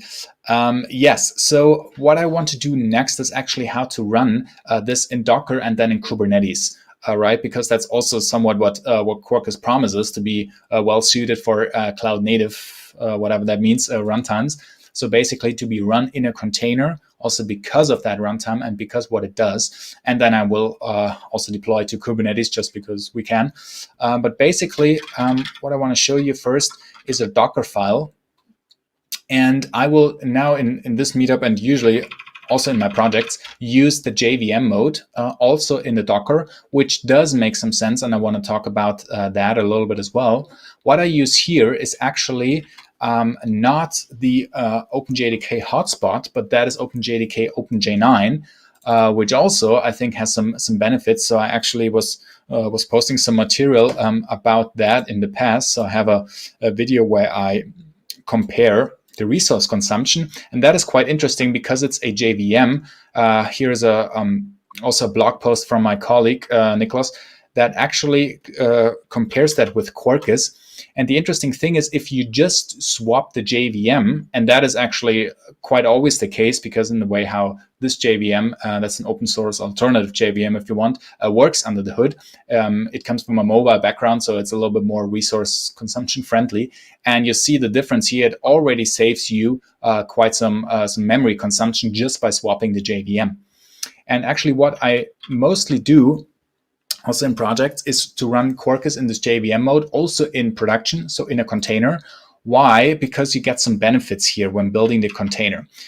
And this is about the JVM mode in general. So let me build this application again to say we have a fresh Maven build. And then, of course, I have this target directory that I showed you before. So if I now just show you this finished build, then we see that this is already a somewhat small-ish or thin deployment artifact, these jar files here, because it's split up that all of your libraries and all of your implementation is contained in this lib folder. So this makes a lot of sense if we know how Docker works under the hood, because of these Docker image layers. What you do in Docker, all of these different image build file steps will later result in what is called an image layer, and they are cached and optimized individually. So in other words, if nothing here in the library in my implementation changes, so if I don't change the Quarkus version, I don't have to rebuild the world. I just rebuild what has been changes, which is actually my application, which is quite small. So if I say Docker build, let's make this bigger, and if I take my image, Sebastien Dashner coffee shop, I don't know, temp, and I build it, and then in this case it says, I actually changed the Quarkus version. That's why it has to copy this step. But you already see, okay, that takes a few seconds, and then it can copy the rest. But if I now say that is one thing, I can build it once. But now if I rebuild my application, then you see how Java works. It will be a new Java file, different signatures. But if I say, okay, do the build again, now it actually runs much faster because it uses this cache from before, only adds my application, and then it's already done. In the same way, and this is actually more interesting, if I do a Docker push, then I will just push all of the layers that actually have not been changed. So now I changed the Quarkus version. That is not a bad idea, but then I have to pay this penalty of pushing these few megabytes once. But once that happened, then the next push will just be faster because of this optimization. This actually does not work in the native mode. Why? Because if you have a native executable image, then you have to push everything all the time, which is in total still smaller, but it is bigger than just the diff of pushing your application, which makes much more sense if you think about it, because then you're pushing only the things that have been changed, only your classes in your application, and they are then tiny. Now I have a Docker image, what I just built from, from my Docker file here, which I could run, but I can also already deploy this to Kubernetes, which is more interesting because you already saw it running locally here. And what I have, of course, are some YAML files, yay. So the session is not much about Kubernetes, but just, to see for you what I'm doing here. I have a coffee shop service and the deployment of some image. And then I post this with some other resources, how to connect to my cluster. And what I can do, I then can just run this. How to get a Kubernetes cluster? I have one here that's a managed cluster on the cloud. So that's the IBM Cloud Managed Kubernetes. And I have one here. Why? Because then I don't have to execute all of that on my laptop. I just say, just push it to the cloud. Let's have a look into this. If you're familiar with Kubernetes, then you might know this. Kube control to connect to my cluster, right? Kube control get services, get pods. There's nothing running. Let's change this. Let's apply all of that stuff, and then we'll just create, mostly a service and a deployment here. And again, that is just, hello world on Kubernetes. That's not that interesting. But the cool thing is now, thanks to this fast startup, also in a container, this just deploys very quickly. And actually, my application is already running, and then I can connect to it. So this is just, like done really fast. And then I can connect to my application here. So now, of course, not with localhost, but with some secret script that gets me the IP of my cluster. And then I can say orders and just list, the coffee orders here in this cluster. So now it's empty. Then I can create some coffee here in the cloud. Let's do this. So, that's quite similar. On these demos, I always have to be quick because then this IP is open, and then typically one of the attendees also wants to connect and create some coffee, but that's fine during the demo. So let's create some espresso and some latte. And then let's have a look. So that is there, and now this works. Now, in case if you're wondering, hey, wait a second, where did the database come from? Because I just, locally I had some running container, and then the database was there as well. Well, here it isn't, because there is no pod for the database. As you can see here, there's only this one. So what I do on the cloud, I could just, run this Postgres in the cloud as well. That will work equally well. But what I have here, that is just like connected. That is another service that runs on the cloud, just the managed Postgres in this case, also on the same cloud, because, then I don't have to pay for it. But it's basically a database for Postgres. And what it does, it includes the configuration here. So I have a secret ref here, which is the connection to basically this managed Postgres service. And the nice story about that, in the IBM cloud, or actually in all of the clouds, the integration is pretty nice, that you say, hey, I want to connect something in my Kubernetes cluster to that database service, for example. So then you run a bunch of commands on the cloud CLI, and then you have this connection with all of the correct secret references and all of these, that your credentials are already set. And then in this case, what it does, the secret reference, it basically will replace some environment variables. We can have a look into this part and set some here. Control exec, have a look into this, to the container coffee shop, and then this one. And then look into bin shell. And then we see some, let's grab for, I don't know, URL, for example. Then it should be, yes, the Quarkus data source URL. And this is now here in this cloud environment being replaced with actually that connection string.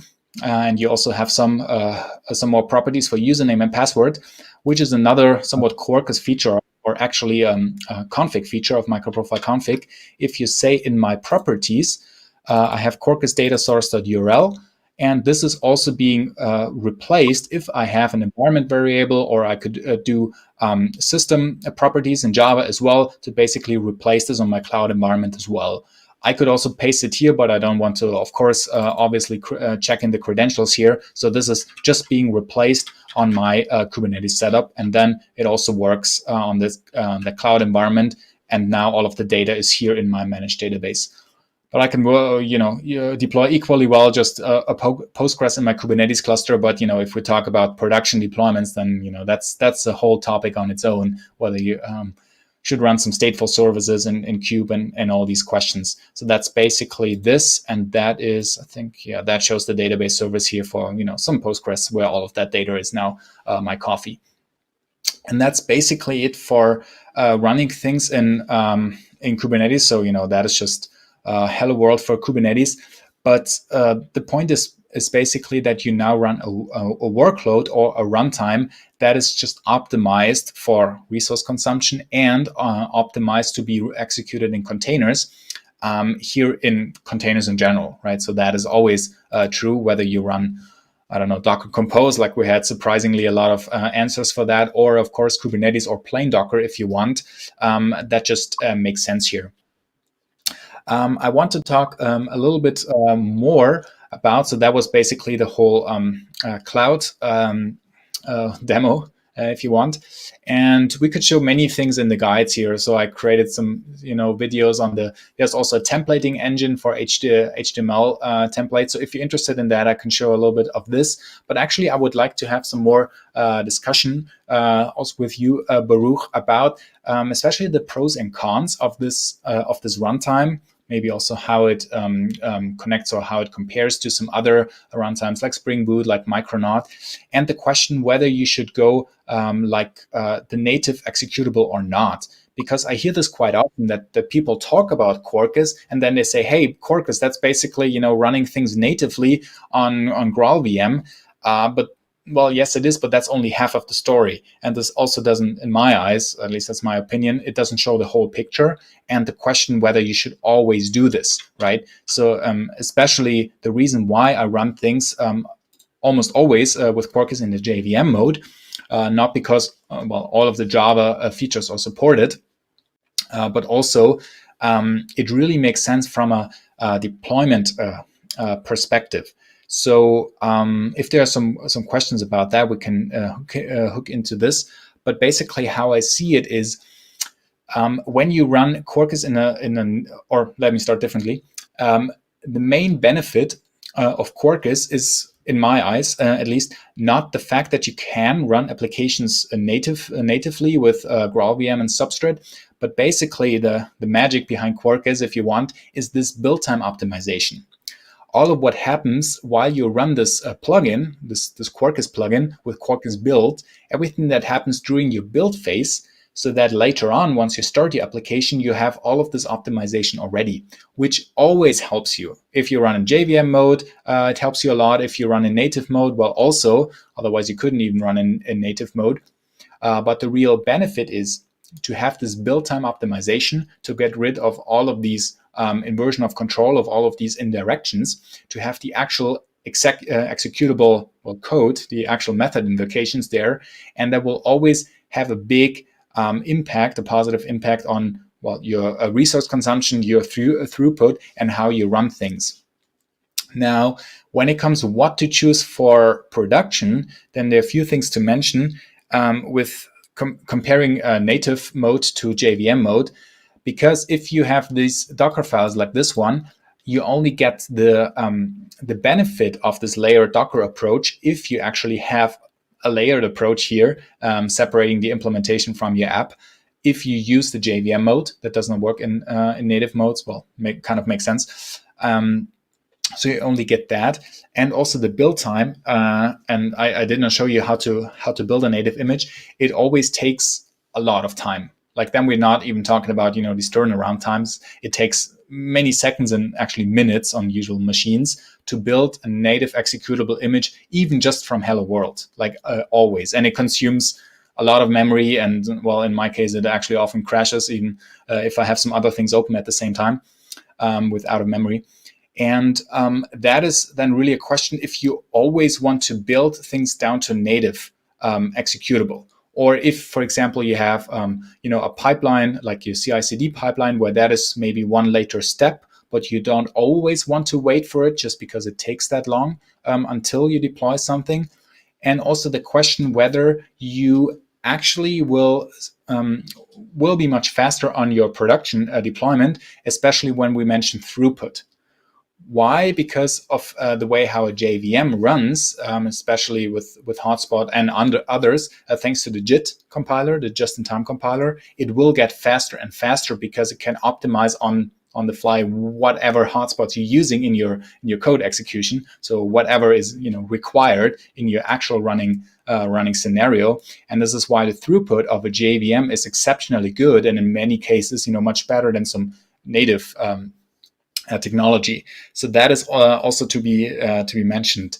But yeah, let's open it up a little bit for some questions and some other comments, Baruch, that also you have from your DevOps perspective to talk about this.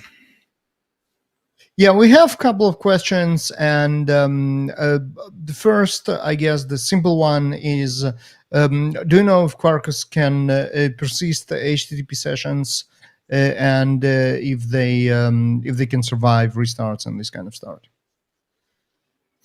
With restarts, that's a good point. I don't think that it's something there out of the box. You would have to write that yourself. But the question is, so that is a bigger one, where I would also again ask the question: what is the bigger picture, and especially what does your workload look like, right? Because especially if we talk about containers and all these things, then you know it might not even be there in order to persist something unless you explicitly mention something like a persistent volume, or like mapping something outside of the container. So that is a question where quite quickly I would ask, what is the bigger picture there, and where does it actually make sense to store some session state, even if you want to store something in a database, even, or sharing across instances. If you have multiple instances, then you have the same issue, not just when restarting. And if you want to or have to activate some sticky sessions when you have some load balancing and all these things.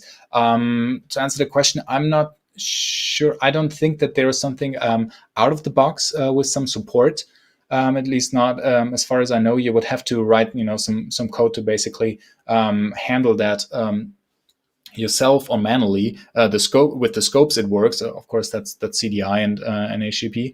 But then also the same question, if that makes sense. If there is some in modern production workloads, if there is a better way.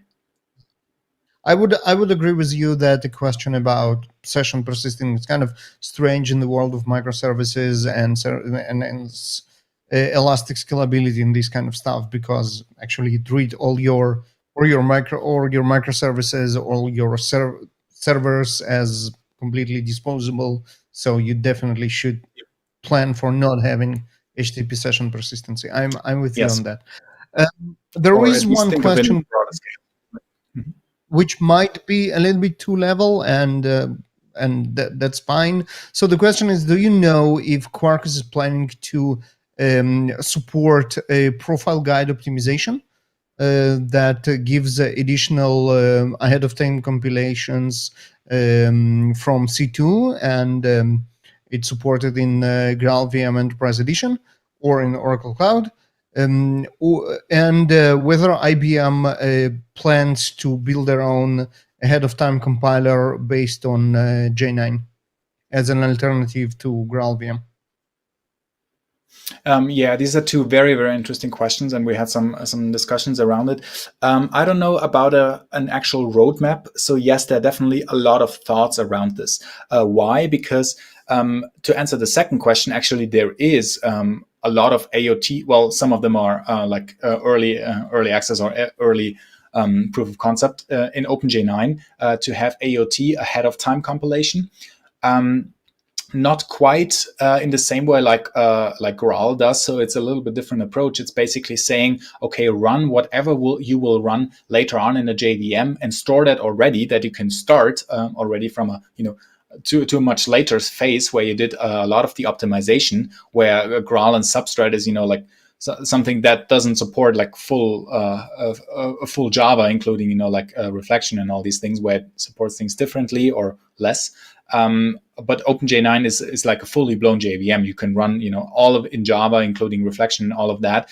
And the AOT also supports all of it. So it supports, more, but yet you cannot get to the same, startup times for obvious reasons. So yes, there are a lot of things that are being worked on in this regard already with just with OpenJ9, with that open source Java, which is really, really interesting. I mean, some of that are not are just like early access or to be tried out. So for example, there's also JIT as a service, which is very interesting, with some approaches where you say, hey, if you have like 100 instances where always there runs the same things on all of your JVMs, well, they can just collaborate and share, and where you only have one store of all of your class caches and of all of the results that happen in JIT or in AOT as well, and share those. So that makes really makes sense.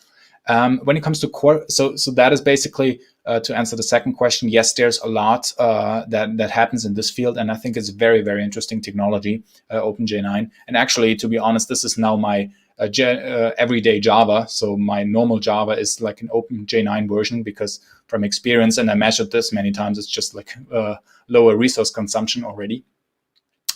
With Quarkus, yes, it would make a lot of sense. Why? Because at build time, you already scan a lot of things. Basically, you scan your whole application. And then you get a lot of information already, what you actually need out there and what would help you with regards to AOT. There have also been like some, thoughts. What is the best way? Should you start up your application once, like invoke some things just to get some benefits already and store that with precompiled stuff in order to be faster later? So with Docker images and Docker, that works, for example. With Quarkus, I don't think that there is something like showable yet, and I don't know about a roadmap or not an official one. So there are definitely a lot of conversations in this field, and in general, it's a very interesting approach. So yes, it's definitely a known topic, but I don't know when something will happen. But definitely there's a lot going on. Interesting.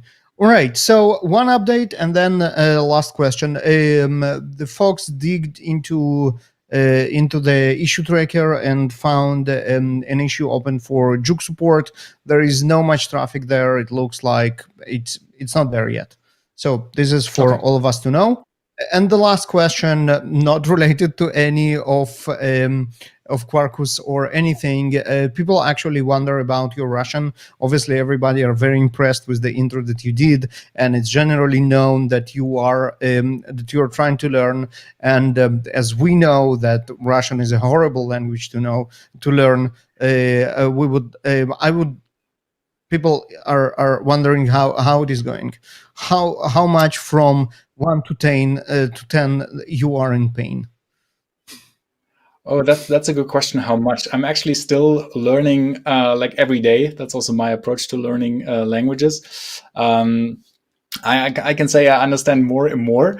And if you say horrible language, I don't know even. I would say I like about Russian actually the same what I like about German. And when you look into the grammar, they're actually somewhat similar, that it's very expressive and very precise language thanks to the complex grammar. Of course, it's hard to learn, but in order to express things, that's also what I like about German. It's much more precise than English. And unfortunately, I use it. I learn it using Duolingo, and they only have English to Russian. It would actually be much easier to have German to Russian because the grammar is equally complex if you want. But yeah, it's interesting. I like it, and yeah, I don't have many sentences to show something off, but yeah, I'm definitely improving and learning every day just because I think it's interesting. Yeah, no, I mean, kudos for an effort. Definitely not taken for granted, and obviously your very large fan audience. I feel really appreciate your effort. It shows, it says a lot about you, and heads off for that. Thanks. I appreciate it. All right. Yeah. Do we have some more things to talk about, or what else? I mean, I also really like these type of discussions and interactive things. You see Alexei here, which means that we're going to be kicked off the air very soon. Yep. Like cut us off for the time. Say that's enough. Now time for Ujin. Yeah. So, do you guys enjoy the show? Baruch, Sebastian? I did a lot. I hope somebody else as well. So, how many live broadcasts you attended, the last couple of months, for example? So, starting to the COVID situation. So, do you attend live shows weekly or daily or several times a day, or how often? Yeah, for me, it's I think about weekly, roughly. But especially the longer the situation holds, the more I'm actually interested in having some formats like this where it's very interactive. So I really like this, like that we have some questions and then I can have a chat with Baruch and we talk about some stuff. Because, if I would just do a presentation, then, you could watch it on YouTube also. And there are many out there. So that's just my personal opinion. I really, really like, the interactive way of doing online meetups like this one, where you can see, 3 of us already. And that's pretty cool. But yeah, about weekly, I would say right now. because of the situation. Baruch, and the same question. The first, like, how often do you attend online shows? And the second, how do you feel in this particular role? Okay, Baruch. Okay, it seems like Baruch missed us, but that's not a problem because the key idea is to have several guys in their in the show. So if we miss some of us, so the other guys, for example, the guy who is in the studio here, it's me for this show, can replace their original guy in their in your TV. So Baruch, do you hear us or? Okay, he's still there. Okay. He's already dreaming about the next coffee, I think. Okay. Exactly. Baruch. Okay.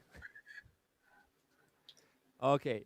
So our studio guys are laughing because so this is kind of interactive. That our director told us, okay, Baruch, could you please move your show us that do you hear us or not? So that's not a problem. Okay. Anyway, so as you probably know, Sebastian, during this June and July, we have 8 conferences on Java, on testing, or on development distribution systems and things like that. So do you attend some of these conferences as a speaker?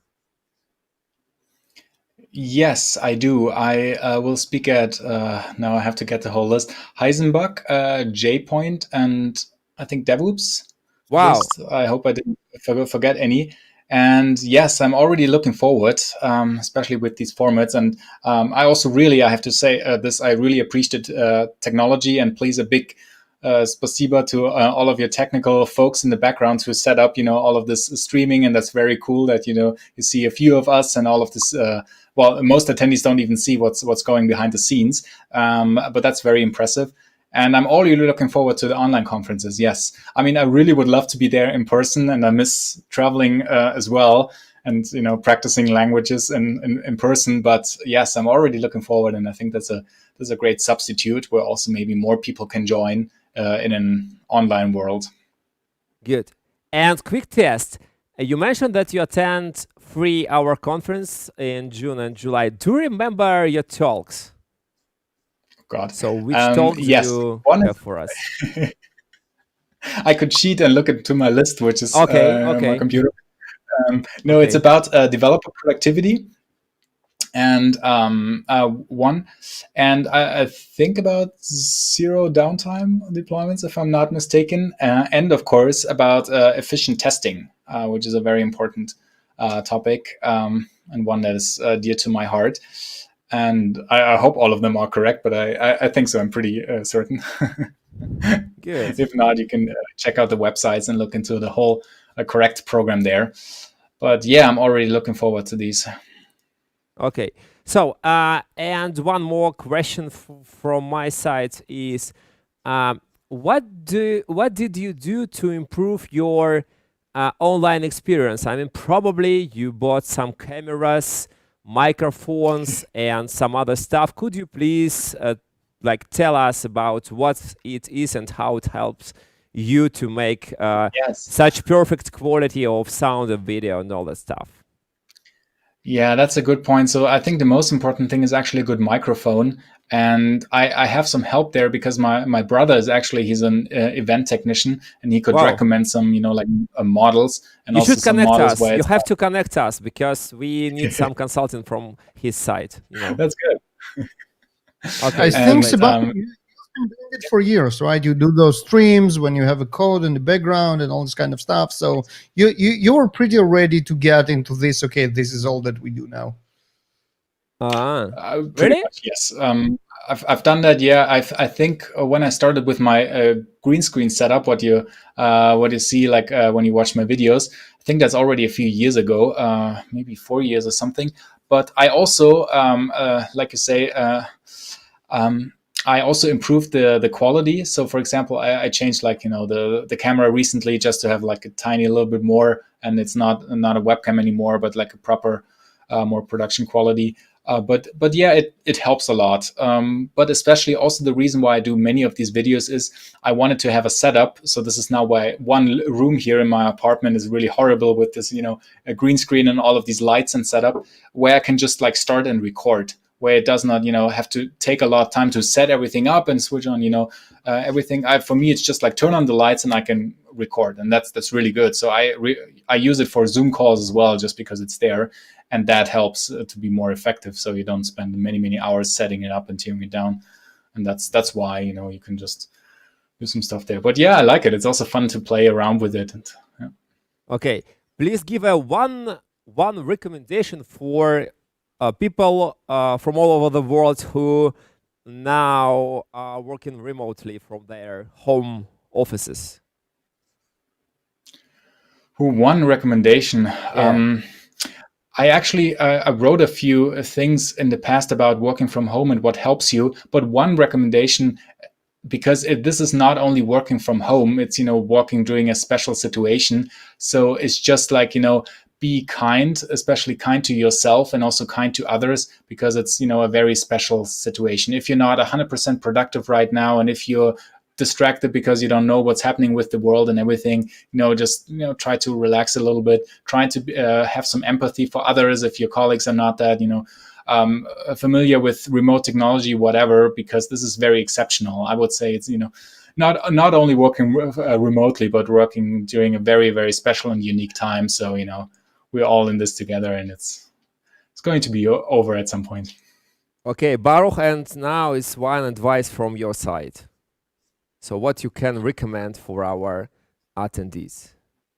Yeah, so I think the one single advice, if you want to do one thing, it will be invest in your microphone, because sound by far is more important than the video, and there are reasonably affordable, very good quality microphones that you can still buy. I know there is a shortage, and a lot of them are back ordered, but one thing to do, the most important thing to do to improve the experience for you and for people you interact with is try to improve your sound. Good. And so it's like our number one, yes, but we just forget about number 0 is to have a good internet, because if you have bad internet, so your sound have no chances to go through there all the world internet from, for example, from your side to our side. So because if my understanding is correct, more complicated, because a lot of us are in the area when we don't have much choice, and basically internet is out of our choice. Even if you have good internet provider, they can have loads that are will degrade your internet.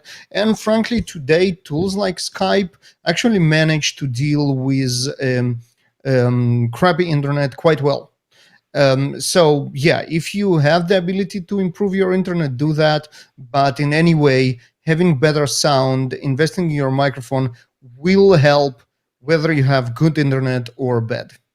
Yeah. So, and the one maybe advice from my side, please, guys, please use wired connections. So wireless are pretty okay for the time being, but wired is more stable and provide them like better quality for us, because especially for such special types of event, because the event is really distributed, because we have studio here in St. Petersburg, Russia, we have Baruch in California, the US, and we have Sebastian, and Sebastian is broadcasting from Vienna, or where yeah, correct, from Austria. Good.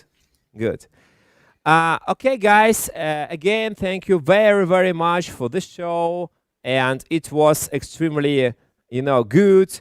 I think it was extremely useful for our attendees. And now we move to the finish and say you goodbye and have a good night, guys. Bye. Sebastian, thank you very much. Thank you very much. It was great. It was amazing. It was amazing. Thank you. I really appreciate it. Thanks for having me, and for everybody also listening. So, Spasibo большое for attending. The last thing is that we had 500 people online. So this is amazing. Yeah, we have like about from 2 to 300 on YouTube and from 2 to 300 on our AWS-based solution. So in the meetup.jcrew.org. Thank you very much, guys. Thank you very, very much for your time. Окей, дорогие друзья, я перехожу на русский. И мне осталось сказать вам буквально пару вещей. Во-первых, что штука состоялась, мы тестируем разные форматы, в данном случае распределенный митап. Как вы уже поняли, я здесь сижу в нашей питерской студии, Барух у нас был в Гилрое, в Калифорнии, в своей домашней студии. Себастиан, как я понял, у нас вещал из Вены. И, в общем, штука сложная, штука состоялась. Иногда вы слышали какие-то там косяки в нашем эфире, что-то какая-то системная, там, скажем так, то, что называется behind the scene, информация за кадром попала в ваши уши, но ничего страшного, мы тренируемся, мы готовимся к большим эфирам, которые у нас будут, начиная с 15 июня. Я еще раз скажу, что у нас будет 8 конференций, и, собственно, Себастиан озвучил, что он будет выступать аж на 3 из них: на Гизенбаге, на Девупсе, ну и, конечно, на нашей большой конференции JPoint. Если вы хотите, собственно, узнать про то, что мы делаем, заходите на сайт jpoint.ru, там есть, собственно, вся информация о конференции JPoint, которая у нас будет. Будет также ссылочка на все остальные наши конференции. Там в разделе с билетами можно все это детально посмотреть, какие есть еще конференции, какие там есть спикеры, какие доклады. Ну и, как вы поняли, уже даже по набору инструментов, которые у нас Себастиан использовал сегодня во время доклада, современная разработка и современная Java-разработка — это нифига не только про Java, это про все подряд, про облака, про тестирование, про CI/CD, про delivery, про черт знает что. Так что мне кажется, современному разработчику дико интересно и полезно знать не только свой конкретный стэк, но и то, что происходит вокруг. Еще одна вещь, которую я хочу сказать в конце. Конечно, как всегда, на митапах JCrew у нас есть с вами форма обратной связи. Она коротенькая. Расскажите о том, что вам понравилось на сегодняшнем митапе, что вам не понравилось. Если вы смотрите наш замечательный митап на meetup.jcrew.org, то там есть прямо под видео, вот здесь вот есть ссылочка, на которой, собственно, написано что-то типа «заполнить форму обратной связи». Там, сейчас я уточню, там написано «обратная связь, заполнить анкету». Там такие замечательные смайлики. Так что вот тут вот, собственно, в правой части у вас прямо вот тут вот кликайте, заполняйте там буквально несколько вопросиков. Вот. И для тех, кто смотрит нас через YouTube, насколько я понимаю, у нас просто в описании видео есть эта замечательная ссылочка на форму обратной связи.